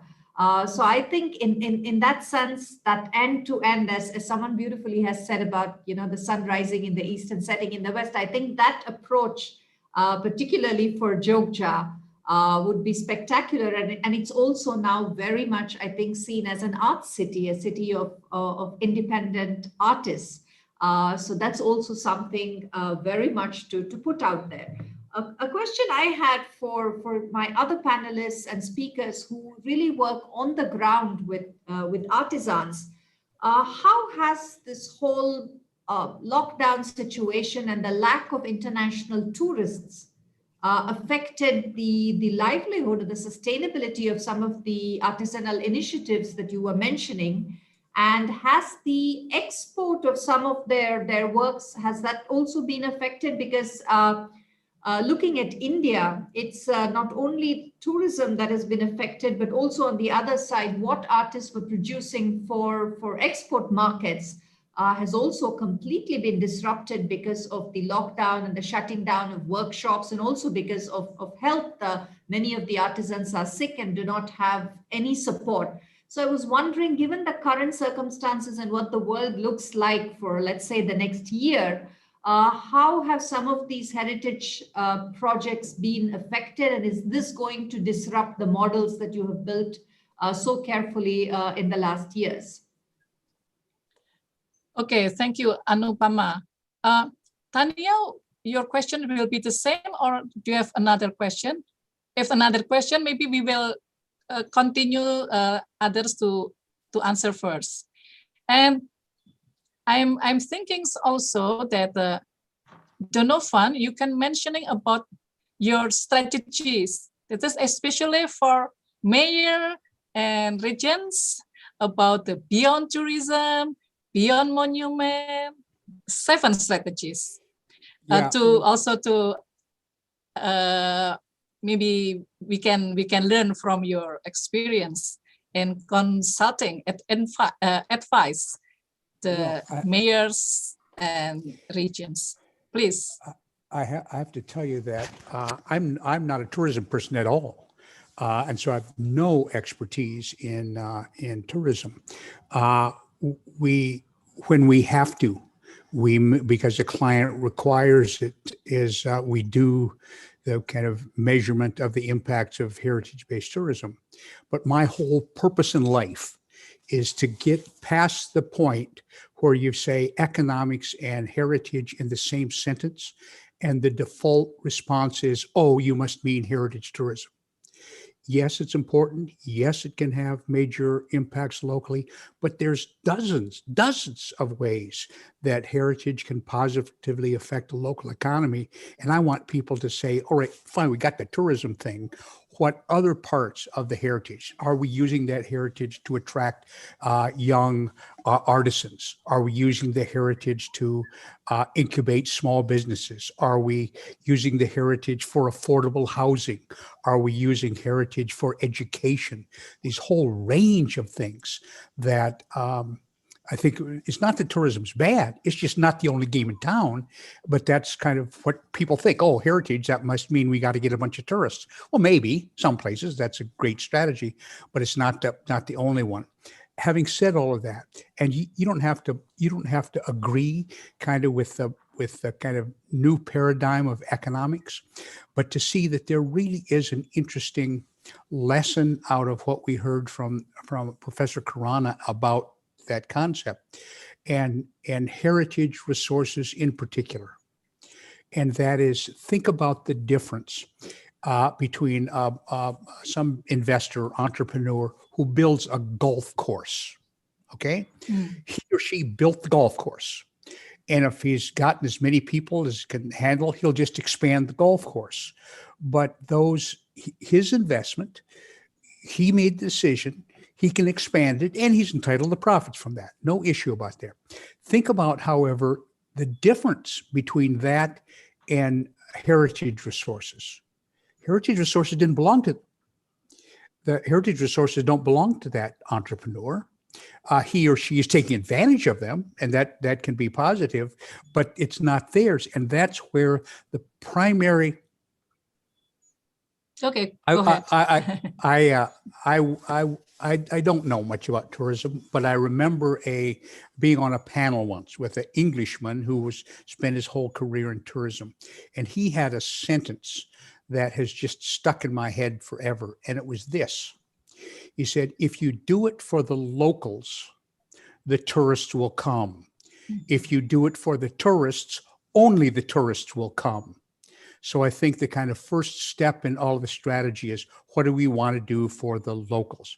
The second little vignette I'll give you is one of the great historic cities I've ever been in. Is a place called Évora, Portugal. And it must be 3 hours out in the middle of nowhere. It must be 3 hours from Lisbon.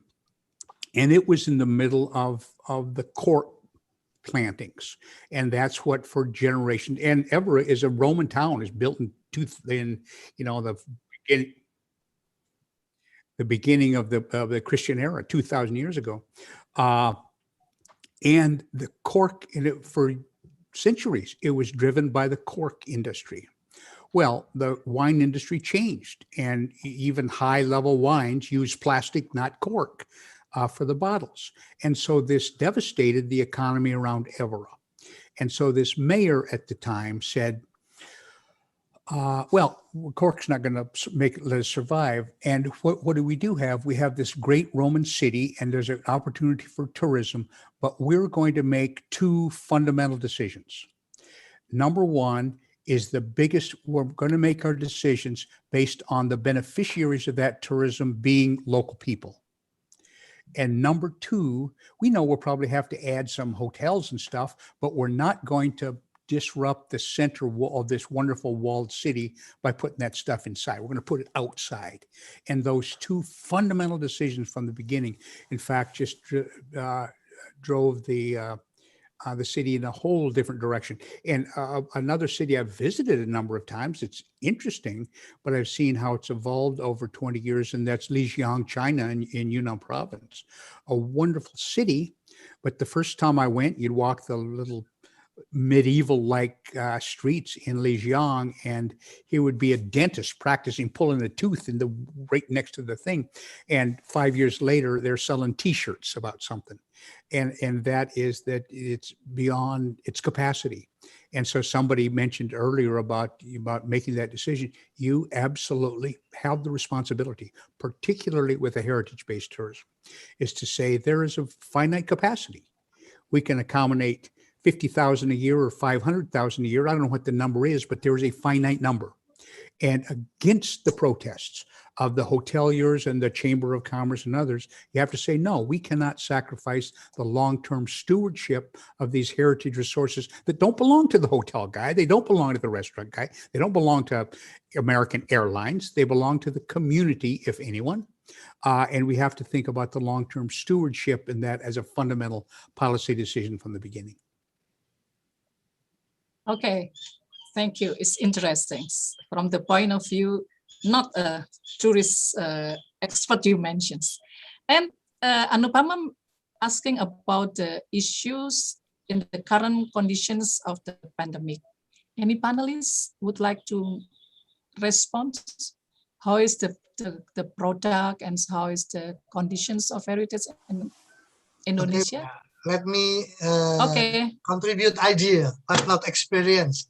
I'm not grassroots expert in this case, but at least now some musicians try to both concert by YouTube, by YouTube. This is one strategy to create more singer after being deteriorated by a pandemic. Now we create some of idea for this, especially with the folk song, traditional song, or song under heritage song, something like that. But promoted by the famous artist or famous singer. This is one idea. Second idea, maybe I'm not sure. We have what we call crypto art, cryptocurrency, crypto art. This is a one idea because but we danger sometimes, when people speculate the price of art, the price of heritage product, not fundamentally respond to the cost. Sometimes they're very high, something they don't depend on. So crypto art will be one of the new model. The third, like my son working at animation. Is making a story about recovery from the environment issues. They make together, and then they're pitching in the world with what we call to attract venture capital from the global markets. My son working at home, the boss also working at solo at home. And they pinch the first process already finished, and then start to deliver to the market world. And what happened? Open 1 month, the great of the investor from global market, like in Europe and America, they invest because they want to be the name, the highest invest, the highest contribution donation. It will be put in the name of the story of the star. But then what happened? Only 1 month they create almost 23 billion rupiahs. Yeah, it's amazing. The cost only 1 billion rupiah, but they can go. So let's work on the pandemic, work from home, and selling the crowdfunding. This is a good for the market segment, especially millennial segment. I think this is one of the experience. But I'm not sure. Maybe Jennifer has a lot of experience. Digital communication, one of the idea. Ibu Eti and Jennifer, do you want to say something about these issues? If not, then we will move to Tania. No? Okay. Tania, please. Do you want me? I can just Oh, quickly. okay. Yes, okay. Something about Anupama's question, just as far as the multiplier effect in a negative way for artisans, it was devastating and it will be. It's going to take a long time because, like you said, you've got the buyers that are canceling orders when everything's shut down and the stores are closed. So everything that was in production, if the companies didn't have any integrity, are just saying, sorry, I can't take those products. So now they've lost the money because they've put money out to develop and produce these products. They can't pay the suppliers that in the villages where they got, so you can imagine that just trickle down. And then it just was difficult to start back up again when buyers did reach out because they didn't have the money to buy the straw or the panda leaves to start building the basket. So it was difficult to get it back up.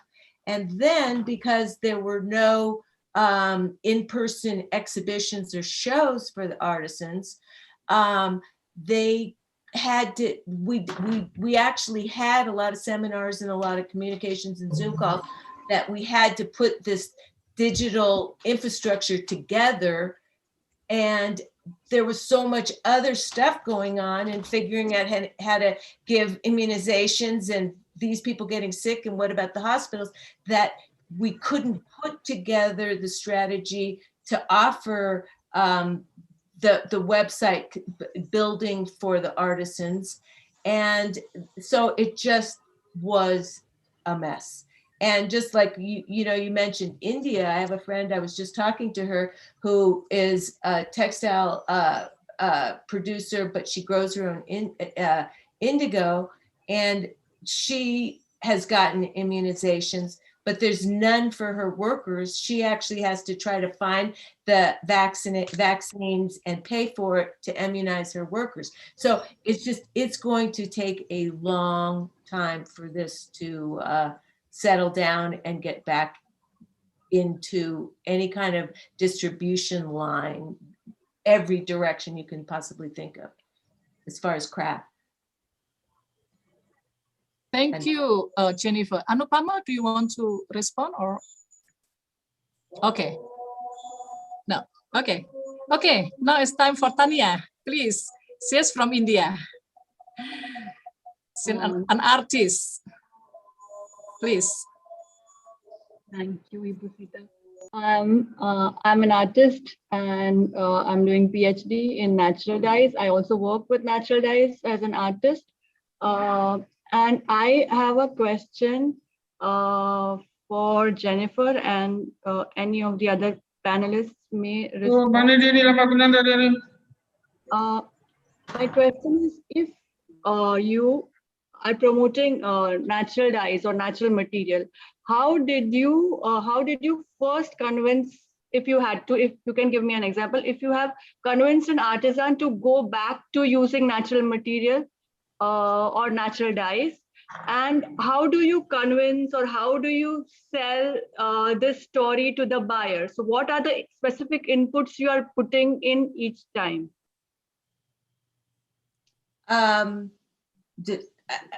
Okay, Jennifer, yes.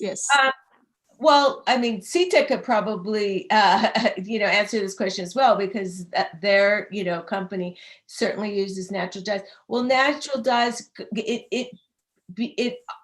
has always been around. There's always been a market for it, but it is a trend. Indigo as a color became, about 4, 5, 6 years ago, became a trending color and dye in the marketplace.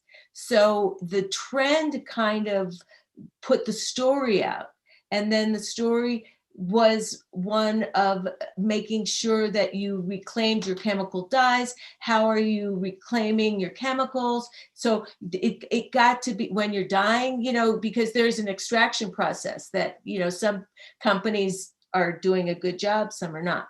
So it actually was a global community that was a trending product that got indigo out there as a marketable dye and natural dye. But when I talk to craftspeople, or even when I do it myself, I started growing indigo. There is a lot of hard work that goes in, and you may not always get the good result.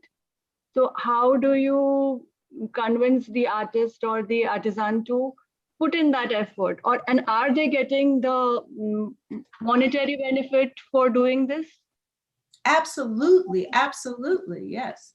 So it's worth it to make it the best product you can, and make and put the quality there, and the intensity of the color of the dye, and absolutely the whole process has to meet the criteria for a hand-dyed indigo fabric. And if you're doing it on a hand-woven cotton, that has a certain value. If you're doing it on silk, that has a certain value. So you also have to think about the material that you are dyeing. You can't just say, oh, it's natural dye, it's indigo. You have to think, and if you're doing it on a scarf, the scarf has to be long enough. It has to be the right, serve a function, and have the standardized size of a scarf that people want to wear. It can't be this long, it has to be this long, because in America, we throw a scarf around 3 times. So you have to educate yourself on the whole process. I hope that answers a little bit of your question. Yeah, but I'm more, maybe I can write to you. Thank you. Call me, write me, yes. Yeah. Yes, I have. Maybe you I can have ask me some. then. Okay, Pak Wihana, please. Yeah, Yes. I want to just contribute idea using Ibu Sita examples. Yeah. Ibu Sita is indigo batik as well. All the batik ingredients come from the natural material. So he just planned the indigo material. I don't know the name of the plant. Yeah, in Menoreh Valley. Menoreh Valley is very close to Borobudur. So Ibu Sita tried to help 7 principles. Yeah, bring local people where with using renting the land, or joining the control the property rights, and also create labor force, and also create the material. The most important thing that to overcome the deterioration of the forest in the Menoreh village. So the water still come now after Ibu Sita come.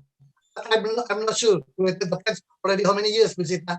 So at least the material from batik indigo can be planned using 7 principles of democratic and safe 7 guide of at least planet, people, prosperity, peace, also what you call, yeah, participation between Ibu Sita, a local village, and maybe a local village enterprise. I think this good idea, but we need to more deeply to reach it. Okay, Ibu Sita. Sorry, I use your. That was called labor. We did labor intensive then from the village as well. So we have to encourage and develop activities for the people, even in the hill, in the valley. Yes, Tanya? How can I get more information about your project? Okay, we can discuss next week, because she is the participants of the summer course. And there is also in the chat that Ibu Uci, So Fikri, do you want to mention by yourself or I have to read? I think it's better you mention by yourself. Please. Thank you, Ibu Sita. I read my chat. I hope this forum, maybe this is for every panelist here and before.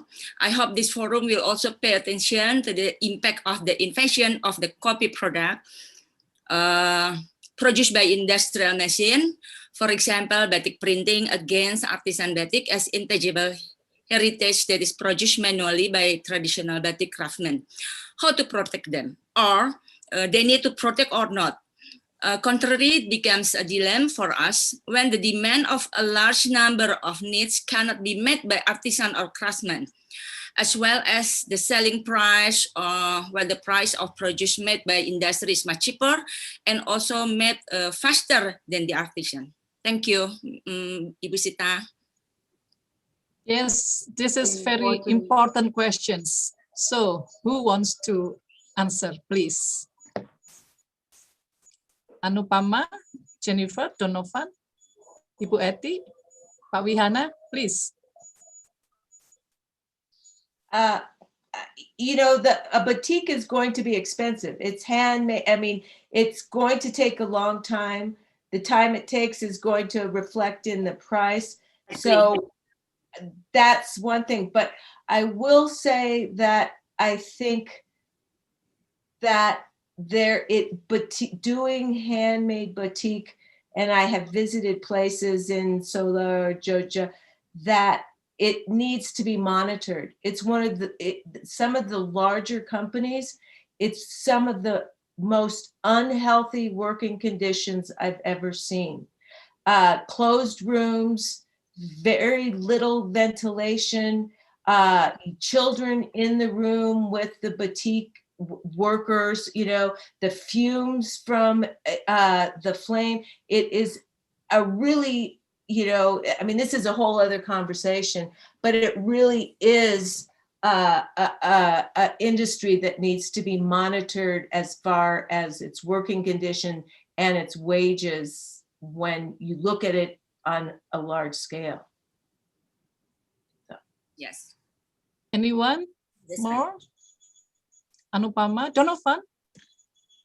I try to limit comments to things I know what I'm talking about, and this actually it just isn't one of them. So I'm sorry, I can't be helpful here. I do agree with the question, and this is an extremely difficult problem, because a lot of these copies, they're actually is intellectual property that they're taking and they're making it into mass production, and they're looking like better and better. And like what Jennifer was saying, the people who are actually producing this through the hard labor just cannot compete. And for them to be able to compete with the mass production, they will pay the people less and less so that they can have the product, you know, almost equal in price. So I think it would really almost need to be an enforcement, because, you know, the same way that you do not copy a Chanel product or Prada, you know, we need to copy the intellectual property of the patterns of the, you know, great question. Great, crazy problem. Yeah. Yeah, I will share my idea. As an institution economist. Yeah, institution means rule of the game, both formal and informal rules. Yeah, when we talk about property rights, yeah, the property rights should be clear when artisan, original batik artisan, and copying industrial production. If we not make the formal rule better and enforcement better, maybe it's not clear whether that the enforcement is not work properly betterly. Yeah, this is my idea. So it means that all the original batik should be reinstalled or registered to property right agency in Indonesia at least. This is one formal rule approach. Yeah. But informal market rule approach depend on the value. If the value created by the artist and global consumer, global thing, that's a premium value, it will be okay. They will buy, they will order, and so on. So between formal rule and informal to be put in together, embedded in the regulations. Yeah, but that's good question. At least Indonesia people, sometimes people don't admire about the original batik and mass production batik. Yeah, they just use, but high people, the premium people, like if we need endorser from the famous artists in the world using indigo batik Busita, it's done. We don't need the property rights formal rule. Yeah? It's already informal create the market in the global market. So between batik is authentic and uniqueness and trust. Yeah, as long as we got the trust, yeah, the market can be beaten by the value. But I'm not sure. But at least from my regulation point of view, yeah, formal rule is a good thing, informal rule is a good thing, but informal rules like trust, values, whatever, they will create the high value, total economic value that we create, like intangible, social value, historical value, whatever. Yeah. So market can be big as long as the participant artists can as an endorser, become endorser. This is really the problem of us. It's not only in batik, but also other traditional textile. Yes. As now, what happened is there is competitions organized by government officials' office to have design of the batik, but after they select the winner, then will be produced through the factory. Yeah. So right now we are actually talking to these institutions to rethink. If you want to make it from the factory, just don't copy the batik or other traditional textile. But this is not the problem. Even they don't know. Many of the official or the government official doesn't know that copying or printing, we call it printing batik, this is not batik. Yes. Any more comment, please?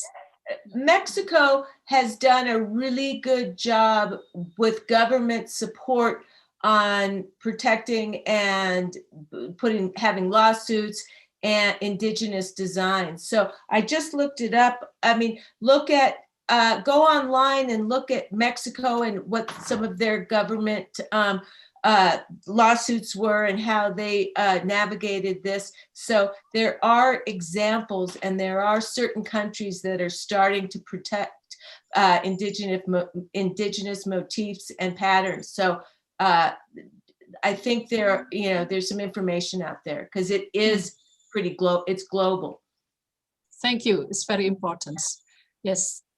Anyone want to comment on this issue? So, Tania, and then later on, Tali, did you raise also? Tania first, please. Is it possible to give some kind of a certification or to the handmade products, or is it not possible to certify? It's possible to define.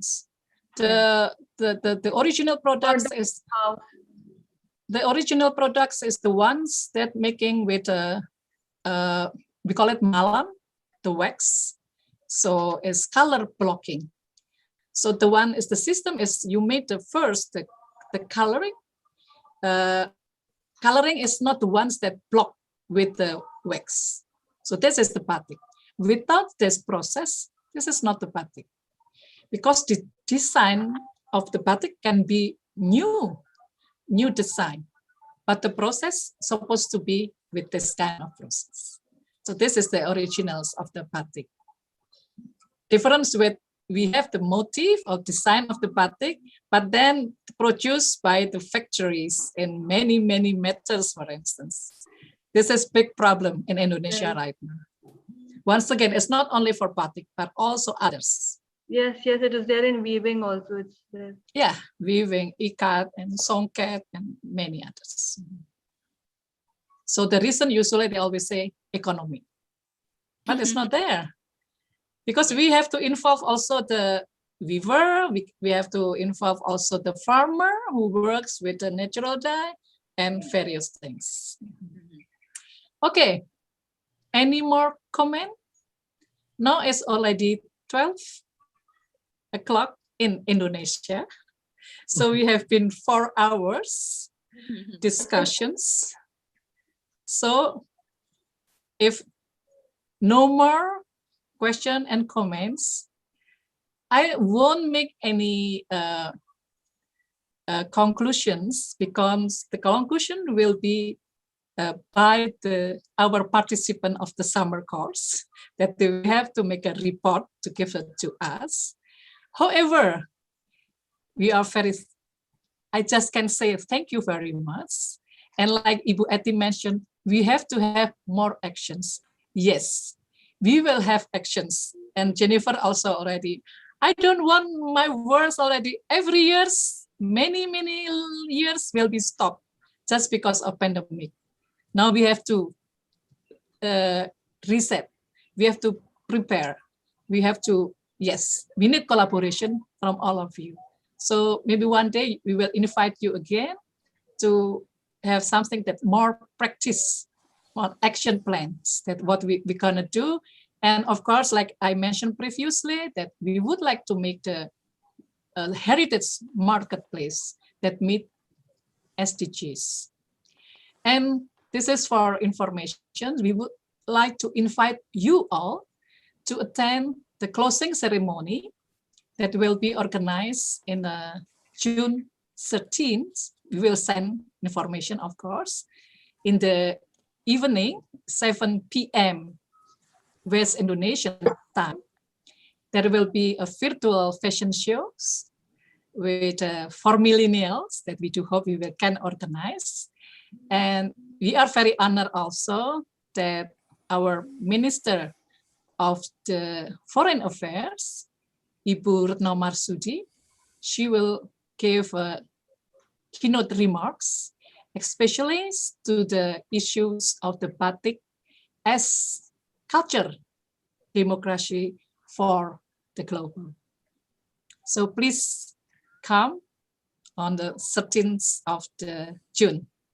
Once again, our applause to all of you, especially for panelists, discussion, Donovan, Anupama, Jennifer, Vihana, and Ibu Eti. Thank you very much. See you So again. nice to meet everyone. Thank you. Thank you, Bu Nat. Sita. Thank you. Terima kasih. Be Terima well. kasih, Bu Vita. Thank you so Sampai much. ketemu lagi. Yes, we will meet Thank you. again next month. Thank you, Sita. Yes, you're welcome, Jennifer. Eti.